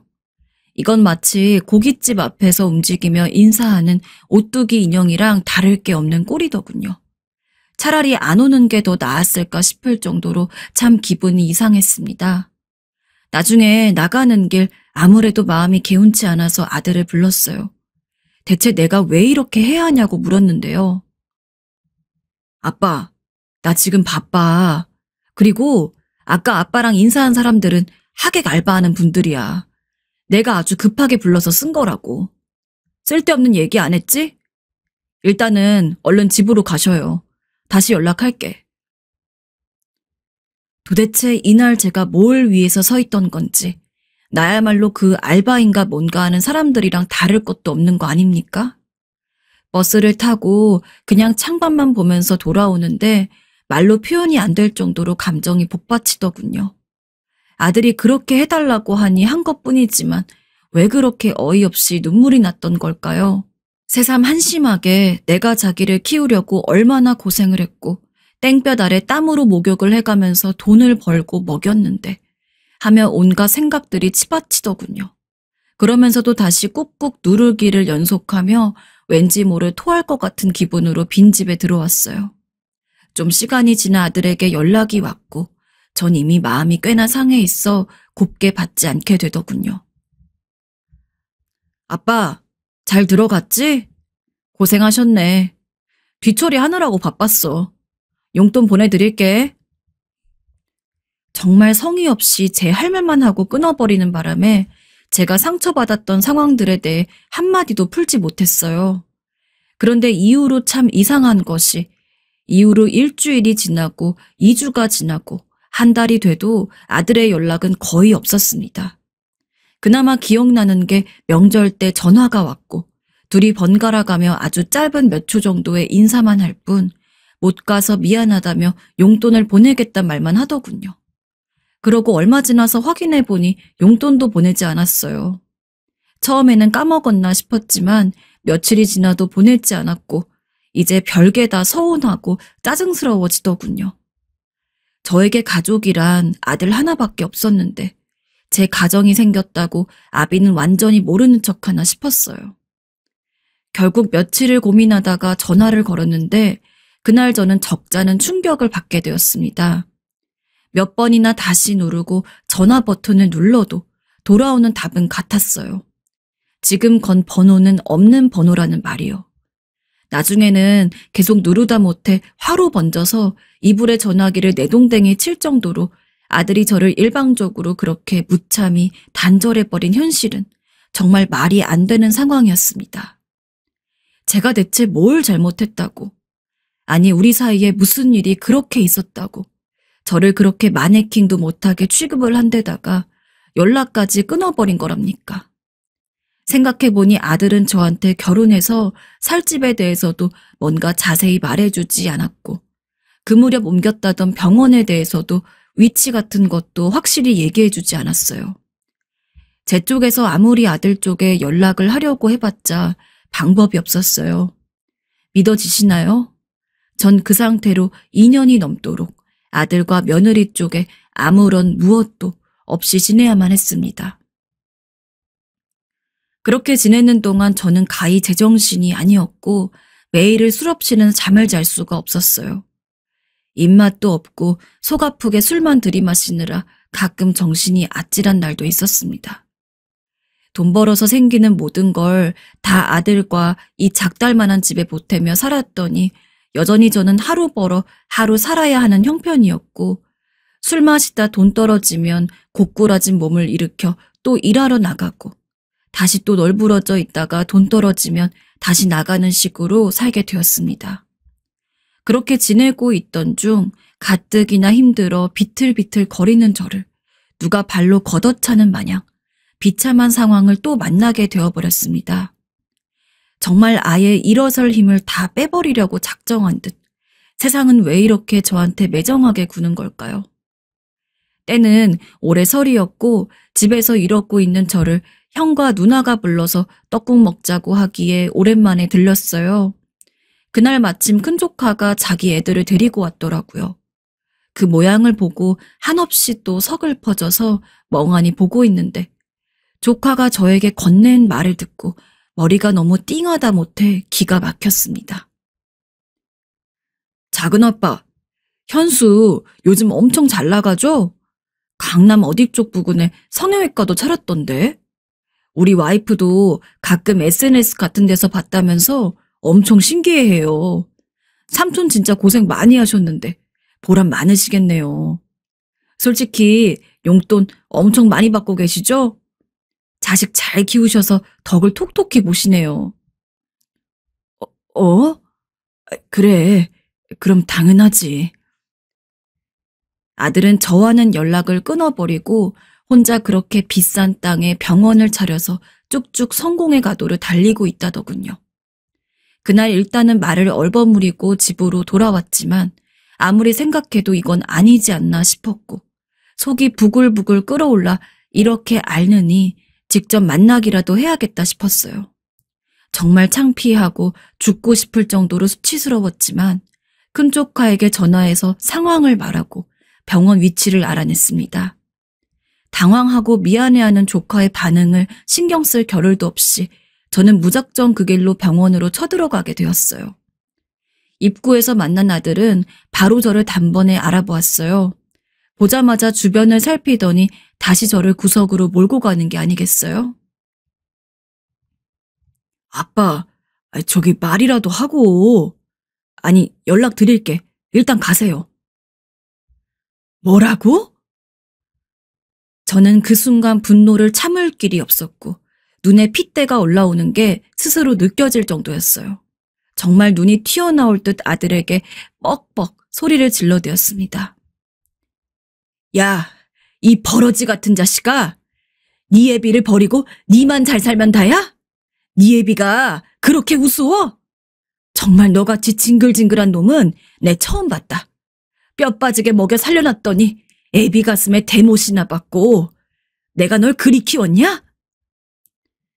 그 허옇고 넓적한 병동 안에서 사방이 대리석인 양 번뜩이는 그 장소에서 내 아들임에도 아들이 아닌 상태로 저를 차갑게 내쫓으려는 아들에게 저는 분노를 토해버렸어요. 주변 환자들이며 지나가는 사람들이 경악하는 얼굴로 일제히 쳐다보았지만 전 더 이상 홀로 술 따위나 마시며 이 모든 걸 감내할 기력이 없었습니다.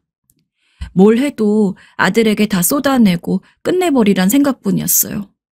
그러고 그냥 돌아왔으면 그나마 어찌 되었을지 모르겠는데 아들은 정말 남도 못한 짓을 저에게 저질러 버렸어요. 그날 하루에 일어난 모든 상황이 제게 얼마나 끔찍했는지 모릅니다. 아들은 그 길로 경찰에 저를 신고해 버렸더군요. 소란을 피운 게 죄라면 죄로 저는 그 지역 지구대에 끌려갔고 그 순간도 눈물 콧물 다 쏟으며 엉엉 울 뿐이었어요. 결국 제 사정을 다 쏟아내니 더 이상 뭐라 상황이 진척될 만한 것도 없었고 여차저차 저는 풀려나게 되었는데요. 그날 정말 살고 싶지 않은 마음이 격렬하게 들었고 힘없이 터덜터덜 아무 거리나 걸어가고 있었는데 전화가 걸려오더군요. 정말 혹시나 하는 마음으로 전화기를 열어보았는데 큰조카였어요. 제 상황을 듣고 너무 놀라고 걱정이 되었는지 제 아빠인 저의 형님과 고모인 누나에게 말을 했다더군요. 다들 걱정하고 있으니 빨리 집에 들리라고 하기에 어쩔 수 없이 향하게 되었어요. 민식아, 너 왜 말을 안 했어? 누나는 제 말을 다 듣더니 결국 참지 못하고 엉엉 우시더군요. 생각해보니 저도 참 답답한 구석이 있지만 말을 한다고 해서 뭐가 달라졌을까요? 바뀔 아들이었다면 제 아비를 저렇게 문전박대하고 경찰에 신고까지 할 수 있었을까요? 그냥 머리를 파묻고 엎드려 있는 저에게 누나와 형은 비장하게 말을 이어가시더군요. 어쩔 수 없어. 현수와 다시 아들과 아빠 노릇을 하며 살아가긴 이제 틀렸다고 보인다. 그래도 어쩌겠니? 너는 당연히 받을 건 받아야 해. 제 애비가 엄마 없이 그렇게 고생해서 키운 걸 알면서 지 혼자 잘한 줄 알다니 천벌을 받아야 하는데 그건 너도 애비로서 그것까지 바라진 않잖아. 그럼 네가 애를 그만큼 키워낸 값이라도 받아. 그건 당연히 네가 요구할 만한 거야. 들어보니 구구절절 틀린 말이 없더군요. 이 이상 아들과 더 칼날을 세우고 뭘 하고 싶지도 않았고 너무 화가 나고 분해서 키워준 값이라도 받아야겠다는 생각이 들었습니다. 그나마 아들 병원에서 머지않은 곳에 있는 형과 누나 집에 왔다 갔다 지내라 하시기에 어찌저찌 버틸 수 있었어요. 저는 하루에 한 번씩 꾸준히 난리를 치지 않고 딱 할 말만 하고 나오기를 며칠을 했어요. 아들 병원에 찾아가서 너 키운 값을 내놓으라고 말입니다.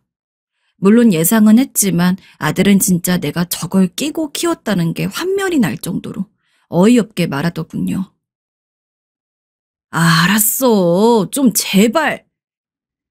나는 저를 키우는데 이런저런 사정 물불 가리지 않고 키웠습니다.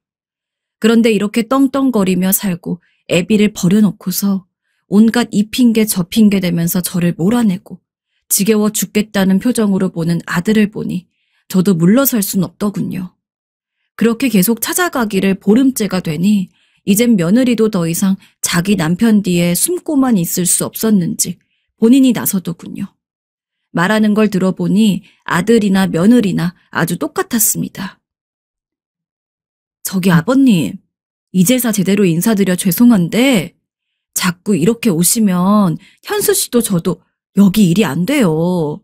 들어보니 뭐 용돈을 달라고 하시는 것 같은데 드릴 테니까 이제 그만 좀 해주세요. 이쯤 되니 더 이상 물불 가릴 게 없었고 전 그냥 대뜸 금액을 불러버렸어요. 이렇게 난리를 쳐대는데 당연히 줄 리가 없을 것 같았고 그냥 이런 무의미한 행동을 하는 것도 싫지만 어찌됐던 저는 아들에게 무언의 항의를 하고 싶었을 뿐이니까요. 근데 그걸 정말 줘버릴 줄은 몰랐습니다. 니네들 부자 아니냐? 네 남편한테 전해. 네 애비가 자기 키워준 값 적어도 3억은 쳐서 내놓고 매달 돈 200만 원씩은 용돈으로 붙이라고 말이야. 그거 안 주면 난 여기 맨날 출근할 거야. 알았어? 며느린 제 말에 눈이 동그래지더니 한창 경멸에 젖은 눈으로 주시하고선 이내 휙 사라지더군요. 그러면서 그 다음날 다시 병원에 같은 시간에 찾아갔더니 아들이 그 제사 안쪽으로 저를 부르더니 바로 3억을 준비했더군요. 그러면서 아주 기계적으로 감정 없이 저에게 읊어대는 말은 제가 한 말 그대로였어요. 달마다 200만 원씩 줄 것이다. 틀림없이 줄 테니 다시는 여기 나타나지 말라. 연락도 하지 말고 얼굴도 보이지 말아라. 재촉하기 전에 늘 미리 칼같이 입금을 하겠다. 등의 아주 사무적인 말뿐이었어요. 저는 돈을 받아서 밖으로 나왔고 그렇게 집으로 들어왔지만 이루 말할 수 없는 비참함이 밀려왔습니다. 저 같은 사람에게 있어 이 돈은 가히 만져보기도 힘든 돈이었으나 이걸 진짜로 받자고 아들에게 나타났던 게 아닙니다. 그냥 일반 아버지와 아들과 같은 무심하고 말없는 관계라고 해도 그 비슷한 것을 해보며 뭔가를 나누고 싶었을 뿐입니다. 젊은 날 너무 고되고 힘들었기에 아들과 그런 시간을 보내지 못했으니까요.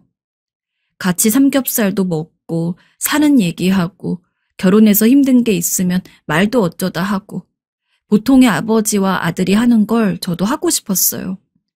어릴 적에 밖에 일 다니느라 아들을 혼자 집에 놔두고 외롭게 했던 것이 이런 결과를 자초하게 한 것일까요? 제게 들어온 돈도 그냥 종이덩어리 같고 다시는 얼씬도 못하게 입금되는 200만 원도 저를 향한 사형 선고처럼 느껴질 뿐입니다. 그냥 아들이 저에게 아빠 서운했어? 미안해. 하면서 팔만 조금이라도 뻗어주었으면 좋겠는데. 아니 그런 것도 다 필요 없이 그냥 아빠하고 저를 봐주기만 했으면 좋겠습니다. 이런 걸 소원으로 바라게 된 제 모습이 너무나 비참하고 통탄할 뿐이에요. 어디서부터 뭐가 어떻게 어긋났기에 저와 아들은 이런 시간을 마주하게 된 것일지 여전히 저는 눈뜨기 괴로운 날들을 하루하루 맞이하고 있습니다. 안녕하세요. 아직 결혼하지 않은 예비 신부입니다. 결혼 날짜까지 이제 4개월 정도 남았는데 너무나 고민을 할 만한 일이 생겨서 이렇게 익명으로 사연을 보내봅니다. 부디 인생 선배님들께서 저를 딸이라 생각하시고 조언을 한두 마디씩이라도 해주신다면 감사하겠습니다. 저와 남자친구는 고등학교 시절부터 10년이 넘게 사귄 커플이에요. 서로 같은 반이었고 워낙 통하는 게 많아서 동성 친구보다도 친하게 지내다가 대학에 가서 남자친구의 고백으로 연애를 하게 되었습니다. 마침 또 대학교도 같은 대학교여가지고 비록 같은 학과는 아닐지언정 캠퍼스 커플로 한 번도 싸우지 않고 무척이나 사이좋게 연애했죠. 서로가 첫 남자친구, 첫 여자친구였던지라 저희는 모든 행동들이 전부 서로와 하는 게 처음이었습니다. 그런 특별함이 쌓이고 쌓이다 보니 언제부턴가는 남자친구나 저나 상대방이 아니면 안 될 것 같다고 생각을 하게 되더라고요. 게다가 사귀면서 서로 부모님들도 정말 자주 찾아뵈었습니다. 물론 그때 정식으로 결혼을 이야기한 것은 아니었지만 아무래도 오래 사귀다 보니까 그만큼 상대방 가족을 볼 일도 꽤나 생기더라고요. 남자친구네 부모님이 저를 먼저 궁금해하기도 했고 저희 부모님 쪽에서도 너는 대체 누구를 만나길래 그렇게 오랜 시간 동안 한 명이랑만 사귀는 거야? 라면서 궁금하다고 저한테 남자친구를 데려와 보라고 한 적도 있습니다. 덕분에 저희는 사실상 결혼 이야기가 나오지 않던 때에도 거의 예비 사위, 예비 며느리처럼 대접을 받고는 했죠. 그러다가 올해 초에 남자친구에게 프로포즈를 받았습니다. 저도 같은 마음이었기에 기꺼이 남자친구의 프로포즈를 받아들였습니다. 그리고 서로 부모님들끼리 상견례를 하고 결혼을 하기로 약속을 한 뒤 저희 가족과 남자친구네 가족은 결혼식을 준비하느라 무척이나 바쁘게 지냈습니다. 서로 직장 생활을 하면서 결혼 준비를 한다는 게 말처럼 쉽진 않더라고요. 각자 부모님이 도와주시긴 했지만 신랑이 될 남자친구와 신부가 될 제가 직접 봐야 하는 문제들도 있었고요. 아이고, 네가 우리 집에 시집 온다고 고생이 많다. 아니에요, 어머님. 그래도 저희의 결혼을 준비하는 것인 만큼 힘들어도 기뻤고 무엇보다도 예비 시어머니가 무척이나 잘 대해주셨기 때문에 견딜 수 있었습니다. 생각해보면 예비 시어머니 저와 남자친구가 연애를 할 당시에도 저한테 엄청 잘해주셨어요. 솔직히 처음에는 남자친구가 여자 한 명만 만난다는 게 조금 별로이기도 했는데 막상 저를 보고 나니까 왜 남자친구가 그렇게 저랑 오래 연애를 하는지 알 것 같다는 이야기도 하셨죠. 남자친구를 사랑했던 만큼 전 당연히 남자친구 부모님에게 더 좋은 인상을 주고 싶었기 때문에 예비 시어머니가 그렇게 저를 좋게 봐주신다는 게 너무 좋았습니다. 그때야 뭐 결혼 이야기를 하지 않았다고 하더라도 솔직히 전 처음 남자친구랑 사귀고 오래도록 연애를 지속하면서 언젠가는 이 남자랑 결혼을 할 시기가 올 거라고 생각을 했기 때문에 그냥 그때부터 미리 예비 시어머니에게 점수를 딴다는 마음이 있었던 것 같아요.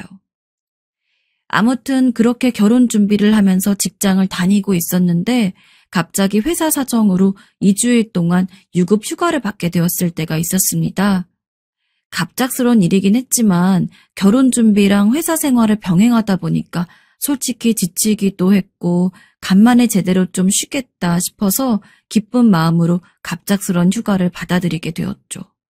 정말 핸드폰으로 사람들이랑 연락하는 것만 빼고 밖으로는 단 한 번도 나가지 않았습니다. 원래부터 약간 집순이 성격이 있어서 주말이면 남자친구와 데이트할 때를 빼고는 무조건 집에 있는 성격이었는데 오랜만에 그렇게 제 마음에 쏙 드는 휴식 시간을 가지니까 그동안 쌓여왔던 피로나 스트레스도 좀 풀리는 것 같고 너무 좋더라고요. 그런데 예비 시어머니가 남자친구한테 제가 2주일 동안 휴가를 받았다는 이야기를 들었는지 전화가 왔습니다. 아유, 너는 젊은 애가 그렇게 집에만 있을 거니? 그러지 말고 나랑 여행이나 가자. 내가 가끔 바람 좀 쐬려고 강원도 가고 그러는데 거기가 엄청 물도 깨끗하고 좋아. 여행을요? 여행을 가자는 이야기였죠. 살면서 며칠 이상 여행을 가본 적이 별로 없었고 그렇게 즐기는 편도 아니었지만 다른 사람도 아니고 예비 시어머니가 전화를 건 만큼 부담스럽기도 했지만 그냥 점수도 딸 겸해서 3박 4일 정도 시간을 내어 단둘이 강원도로 여행을 갔습니다. 종종 바람을 쐬러 오신다더니 확실히 강원도에서 저를 가이드해 주시는데 막힘이 없더라고요. 여기가 맛집이네, 저기로 가면 예쁜 것들을 많이 파네 하면서 저를 이곳저곳 데리고 가시는데 정말 시어머니가 맛집이라고 한 곳은 음식 맛이 전부 예술이었고 예쁜 걸 판다는 곳들은 확실히 서울에선 쉽게 찾아볼 수 없는 것들을 팔고 있어서 보는 것도 즐거웠습니다. 솔직히 여행을 오기 전까지는 조금 귀찮다는 마음도 있었는데 막상 오고 나니까 예비 시어머니가 그렇게 여행을 제의해 준 게 너무 고맙고 그렇더라고요. 서울에선 쉽게 보기 힘든 바다도 원 없이 실컷 보고 바닷물에 발도 살짝 담가보고 그 넓은 경치 보면서 신선하게 썬 회까지 먹는데 간만에 마음이 탁 트이는 기분이었습니다. 어때? 막상 오니까 재밌었지? 네, 어머님. 너무 즐거웠어요.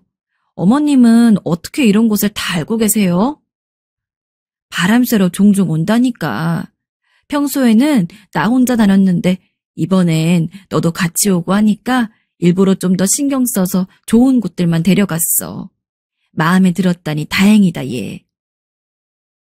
예비 시어머니인 내심 저와의 여행을 무척 기대하셨는지 3박 4일간의 일정을 A4 용지에 싹 정리를 해오셨는데 그렇게까지 들뜬 모습에 예비 시어머니는 처음 봐서 놀라기도 하고 귀여우시기도 하고 그 하루를 엄청 재밌게 보내다 보니까 자연스럽게 다음 날은 어떤 경험들을 하게 될지 너무 기대가 됐습니다.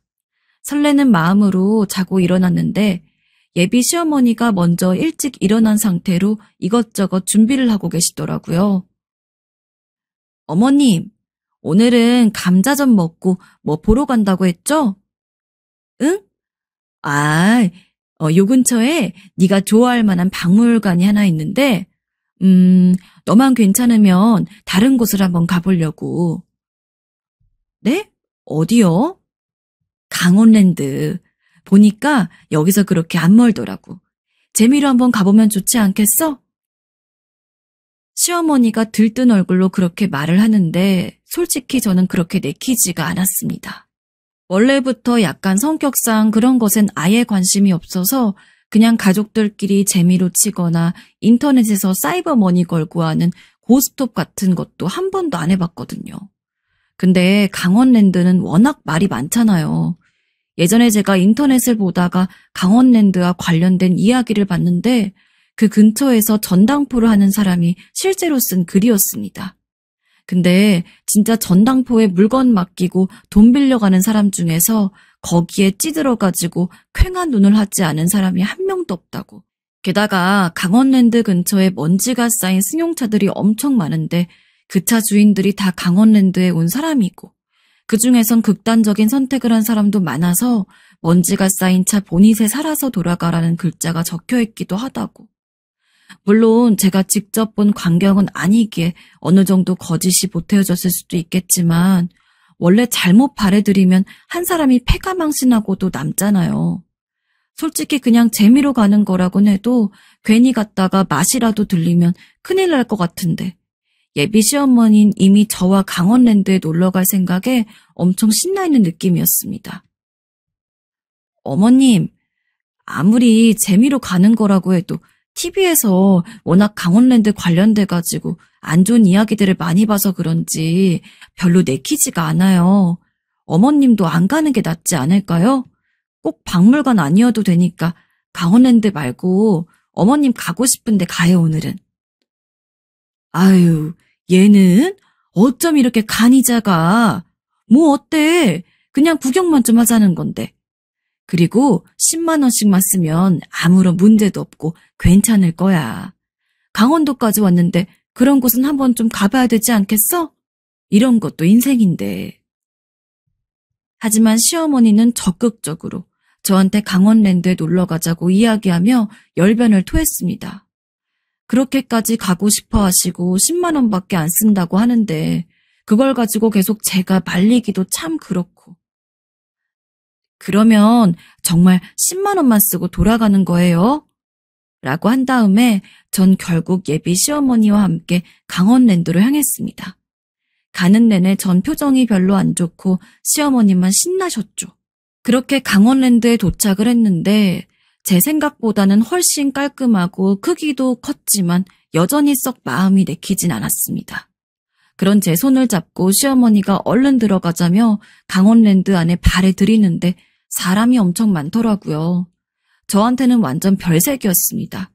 어벙한 표정으로 이곳저곳 구경만 하고 있는 저를 시어머니가 붙잡은 뒤에 여기저기 데리고 다니는데 분명히 시어머니가 말하는 투로 봐서는 본인도 처음 오는 것처럼 이야기를 했는데 처음 오는 사람치고 너무 내부를 능숙하게 알고 계시더라고요.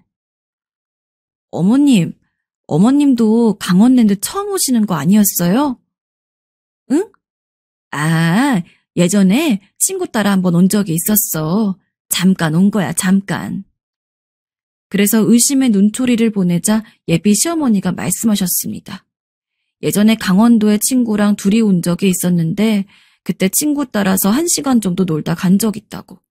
뭐 한두 번 노는 거야 도박 중독이라고 볼 수 없다는 걸 알기 때문에 그냥 그러시냐고 하고서 전 다시금 눈만 대굴대굴 굴리며 눈치를 보고 있었습니다.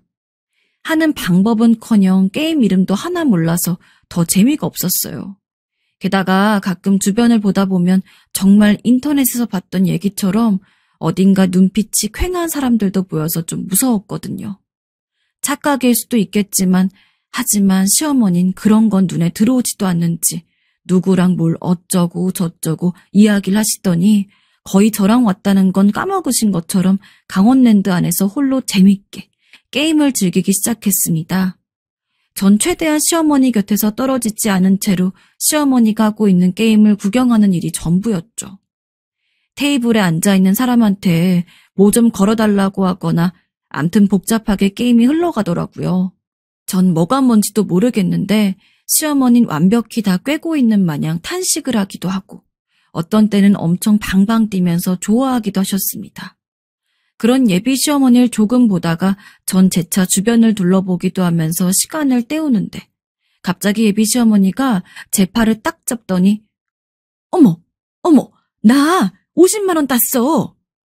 이러면서 자기가 하고 있는 것 좀 보라며 저를 이끌었습니다. 저도 너무 대단하단 식으로 이야기하면서 축하드리고 싶었지만 솔직히 게임 방법도 뭣도 모르는 상황에서 멀뚱멀뚱 보고 있을 수밖에 없더라고요. 이게 뭔지를 알아야 정말 대박났다고 하면서 같이 신날 텐데 말이죠. 아유, 근데 너는 답답하게 여기까지 와서 게임도 한번 안 해보려 그래? 아, 제가 이런 거는 아예 어떻게 하는지를 몰라서요. 저 고스톱도 한 번 제대로 안 쳐봤거든요. 뭐? 고스톱도? 네가 인생의 재미를 몰라도 정말 모르는구나. 자, 내가 알려줄게. 예비 시어머니는 제가 아무것도 안 하고 가만히 서 있는 게 별로였는지 저를 무슨 기계로 데리고 가서는 이렇게 하는 거라며 방법을 알려줬습니다. 다행히 조작이 어렵진 않아서 할 만은 했는데 솔직히 이게 무슨 재미인지도 모르겠고요. 하지만 기껏 예비 시어머니가 알려주신 걸 안 해볼 순 없어서 전 어쩔 수 없이 자리에 앉아가지고 예비 시어머니가 지켜보는 과정에서 게임을 할 수밖에 없었습니다. 무슨 버튼을 누르고 어쩌고 하면서 예비 시어머니 눈치 슬쩍슬쩍 봐가며 이것저것 버튼도 누르고 그러는데 어머, 이게 뭐야? 기계가 뭔가 휘황찬란하게 소리를 내길래 얼떨떨하게 보고 있는데 그 광경을 같이 보고 있던 예비 시어머니가 옆에서 엄청 놀라고 계셨습니다. 보니까 제가 꽤나 큰 돈을 딴 모양이었죠. 그게 무려 300만 원이었습니다. 정말 어안이 벙벙했습니다. 원래 이런 도박장 같은 곳은 아무것도 모르는 초심자가 행운을 가져가게 된다는데 제가 딱 그런 꼴이었죠. 뭐 10만 원 버릴 생각을 하다가 졸지에 30배 당하는 돈을 따게 된 거니까 기쁘긴 했지만 오히려 그렇게 큰 돈을 땄기에 더 하고 싶지 않았습니다. 그래서 예비 시어머니에게 저희 강원랜드에서 놀 만큼 놀았으니까 이젠 다른 여행지도 가보고 그래요. 라며 여기를 좀 떠나자고 이야기를 했죠. 하지만 예비 시어머니는 저랑 완전히 생각이 달라 보였습니다. 오늘 끝발이 엄청 좋은 것 같은데 원래 이런 날에 제대로 승부를 봐야 하는 거야. 네? 오늘 나 말릴 생각하지 말아라. 아예 강원랜드를 떠날 생각조차 하지 않는 예비 시어머니를 보면서 전 그 말을 따를 수밖에 없었습니다. 하지만 그쯤 되니까 너무 불안하더라고요. 제가 300만 원을 딴 걸 보고 예비 시어머니가 엄청 자극을 받은 것 같았는데 솔직히 그렇게 돈 따기가 쉬우면 왜 도박하면서 패간망신하는 사람들이 그렇게 많겠어요? 전 그냥 정말 운이 좋아서 돈을 땄을 뿐인데 이미 시어머니는 오늘 같은 날 제대로 도박을 하면 몇 천만 원도 벌어갈 수 있다느니 어쩐다느니 하면서 또 무슨 기계 앞에 앉아가지고 열심히 도박을 하기 시작했습니다. 말리기에는 예비 시어머니 눈에 어떤 열기가 잔뜩 도사리고 있어서 쉽게 말을 걸기도 어려웠어요. 하는 수 없이 그 옆에서 우물쭈물하며 상황을 지켜보고 있는데 예비 시어머니 표정이 점점 안 좋아지더라고요. 네가 딴 것 중에 100만 원만 좀 빌려줘 보렴. 100만 원을요? 그래, 얼른. 어머님, 이제 저희 슬슬 가는 게 좋을 것 같은데. 예비 시어머니는 아까 본인이 땄다던 50만 원도 전부 잃었는지 저한테 제가 딴 300만 원 중 100만 원을 빌려달라고 했습니다. 저한텐 어차피 없는 돈이나 마찬가지니 빌려드렸고 예비 시어머니는 다시 자리로 돌아가서는 열심히 기계를 만졌어요. 하지만 해도 운이 안 좋은지 계속해서 제게 돈을 빌렸습니다. 아까 100만 원 빌린 거에서 또 100만 원, 그리고 다시 한번 100만 원. 제가 운 좋게 얻었던 300만 원이 전부 그 자리에서 예비 시어머니로 인해 탕진되었죠. 돈이 아까운 것은 절대 아니었습니다. 아까 말했던 대로 애초에 없는 돈이라고 생각을 했으니까요. 하지만 예비 시어머니가 너무 걱정이 되었습니다. 아무리 봐도 예비 시어머니는 그 사이에 중독이 된 것처럼 굴었거든요. 너 카드 있지? 카드에서 돈 좀 뽑아와라. 안 되겠다. 이거 오늘 끝장을 봐야겠어. 한참 눈에 핏발이 선 채로 게임을 하던 시어머니가 갑자기 저에게 카드가 있냐고 물었습니다. 있다고 말씀을 드렸더니 돈이 더 필요할 것 같다며 이제는 저한테 1,000만 원을 빌려달라고 하시더라고요. 어머님, 저 그렇게 큰 돈은 없어요.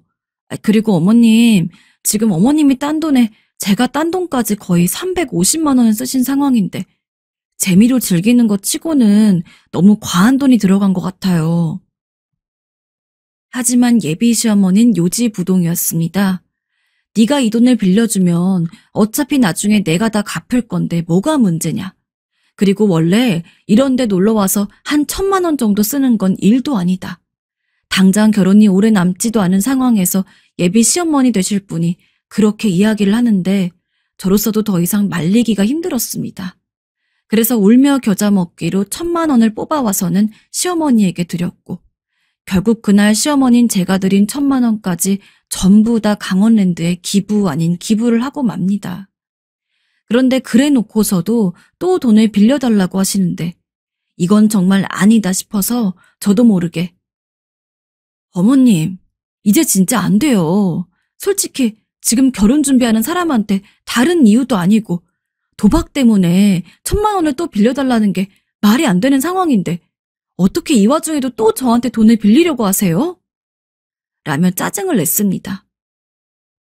얘가 짜증은? 정 그러면 너 먼저 가거라. 난 여기서 조금 더 하고 할 테니까. 네? 어머님! 예비 시어머니는 이미 도박에 흠뻑 빠진 상태였습니다.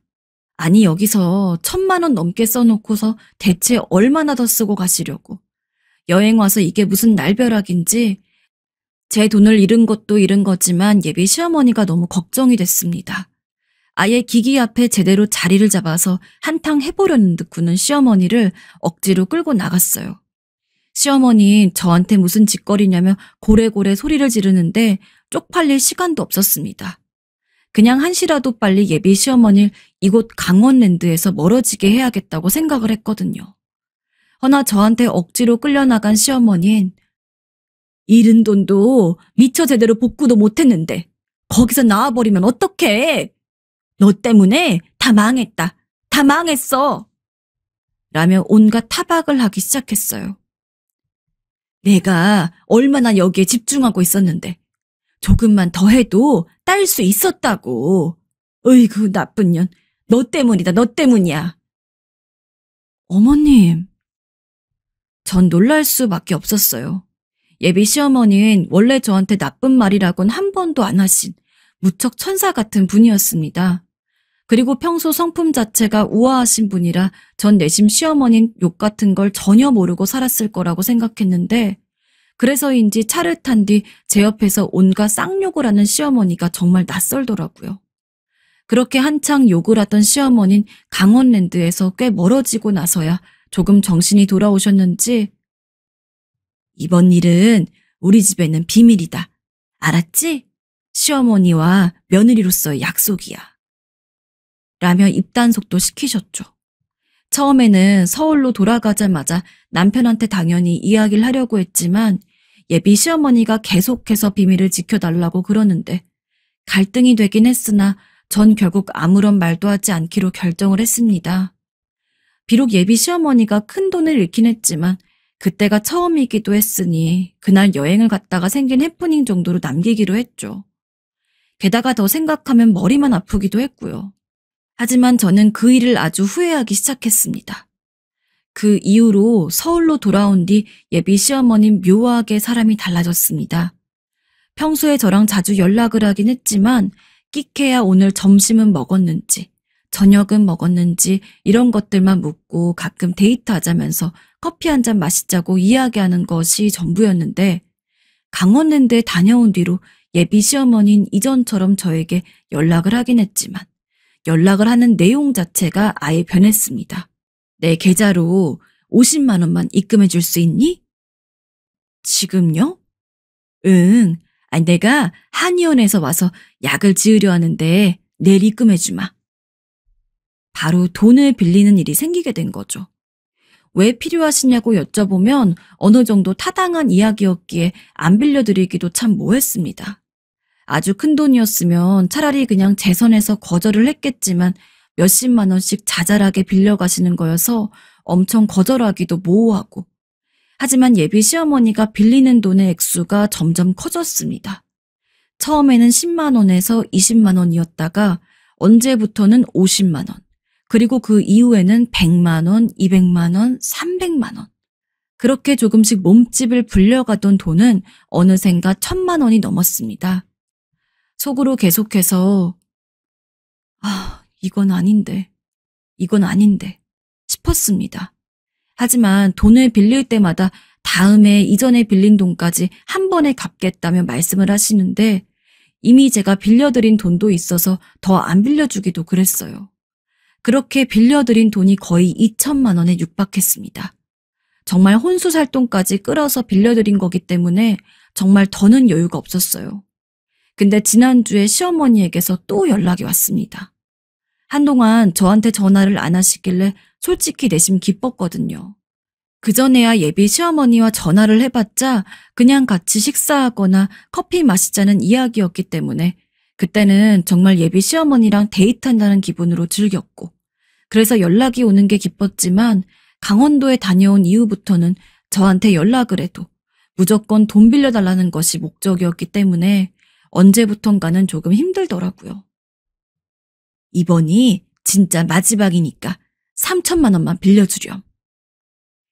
아니나 다를까 연락이 온 시어머니의 목적은 또 돈이었습니다. 심지어 3천만 원을 한 번에 빌려달라는 이야기였죠. 혼수할 돈도 없다고 이제 정말 돈 넣을 구석 없다고 이야기를 해도 소용이 없었습니다.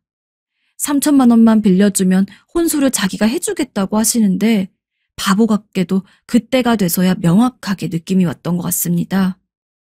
이거 강원랜드 때문이구나 라고요. 여보, 내가 저번에 어머님이랑 3박 4일 여행 갔을 때 당신에게 말 안 하려고 했는데 아무래도 이젠 내 선에서 해결을 못 하겠어. 무슨 얘긴데 그래? 얼른 말해봐. 시어머니에게 절대 돈을 못 빌려준다고 하고 전화를 끊은 뒤에 뒤늦게 남편에게 모든 이야기를 했습니다. 강원도에 3박 4일 갔을 때 예비 시어머니 의견으로 강원랜드에 갔었다. 근데 그때도 시어머니가 돈을 빌렸고 그 이후에도 계속해서 조금 돈을 빌려가셔서 거의 3천만 원을 빌려가셨다. 근데 이번에 또 나한테 3천만 원을 빌려달라고 이야기했다고요. 뭐? 넌 거기서 돈을 주면 어떡해? 안 그래도 엄마 위험한데. 이걸 어쩌면 좋냐? 무슨 말이야? 돈을 주면 어떡하냐면서 화내는 건 이해를 했지만 예비 시어머니가 위험하다니. 무슨 상황인지를 몰라서 멀뚱멀뚱 보니까 예비 남편이 그제서야 이야기를 하더라고요. 예비 시어머니가 원래 중독자였다고. 이미 한창 집안에 있던 돈도 끌어다 쓰고 예비 남편도 시어머니 때문에 몇 천만 원을 날린 상황이라고 했습니다. 당신은 어떻게 그렇게 중요한 이야기를 나한테 안 했어? 이미 시간 좀 지난 일이니까 굳이 말할 필요를 못 느꼈지. 그리고 흠이 될까봐 그렇기도 했고. 뭐라고? 아무리 끝난 일이라도 그렇죠.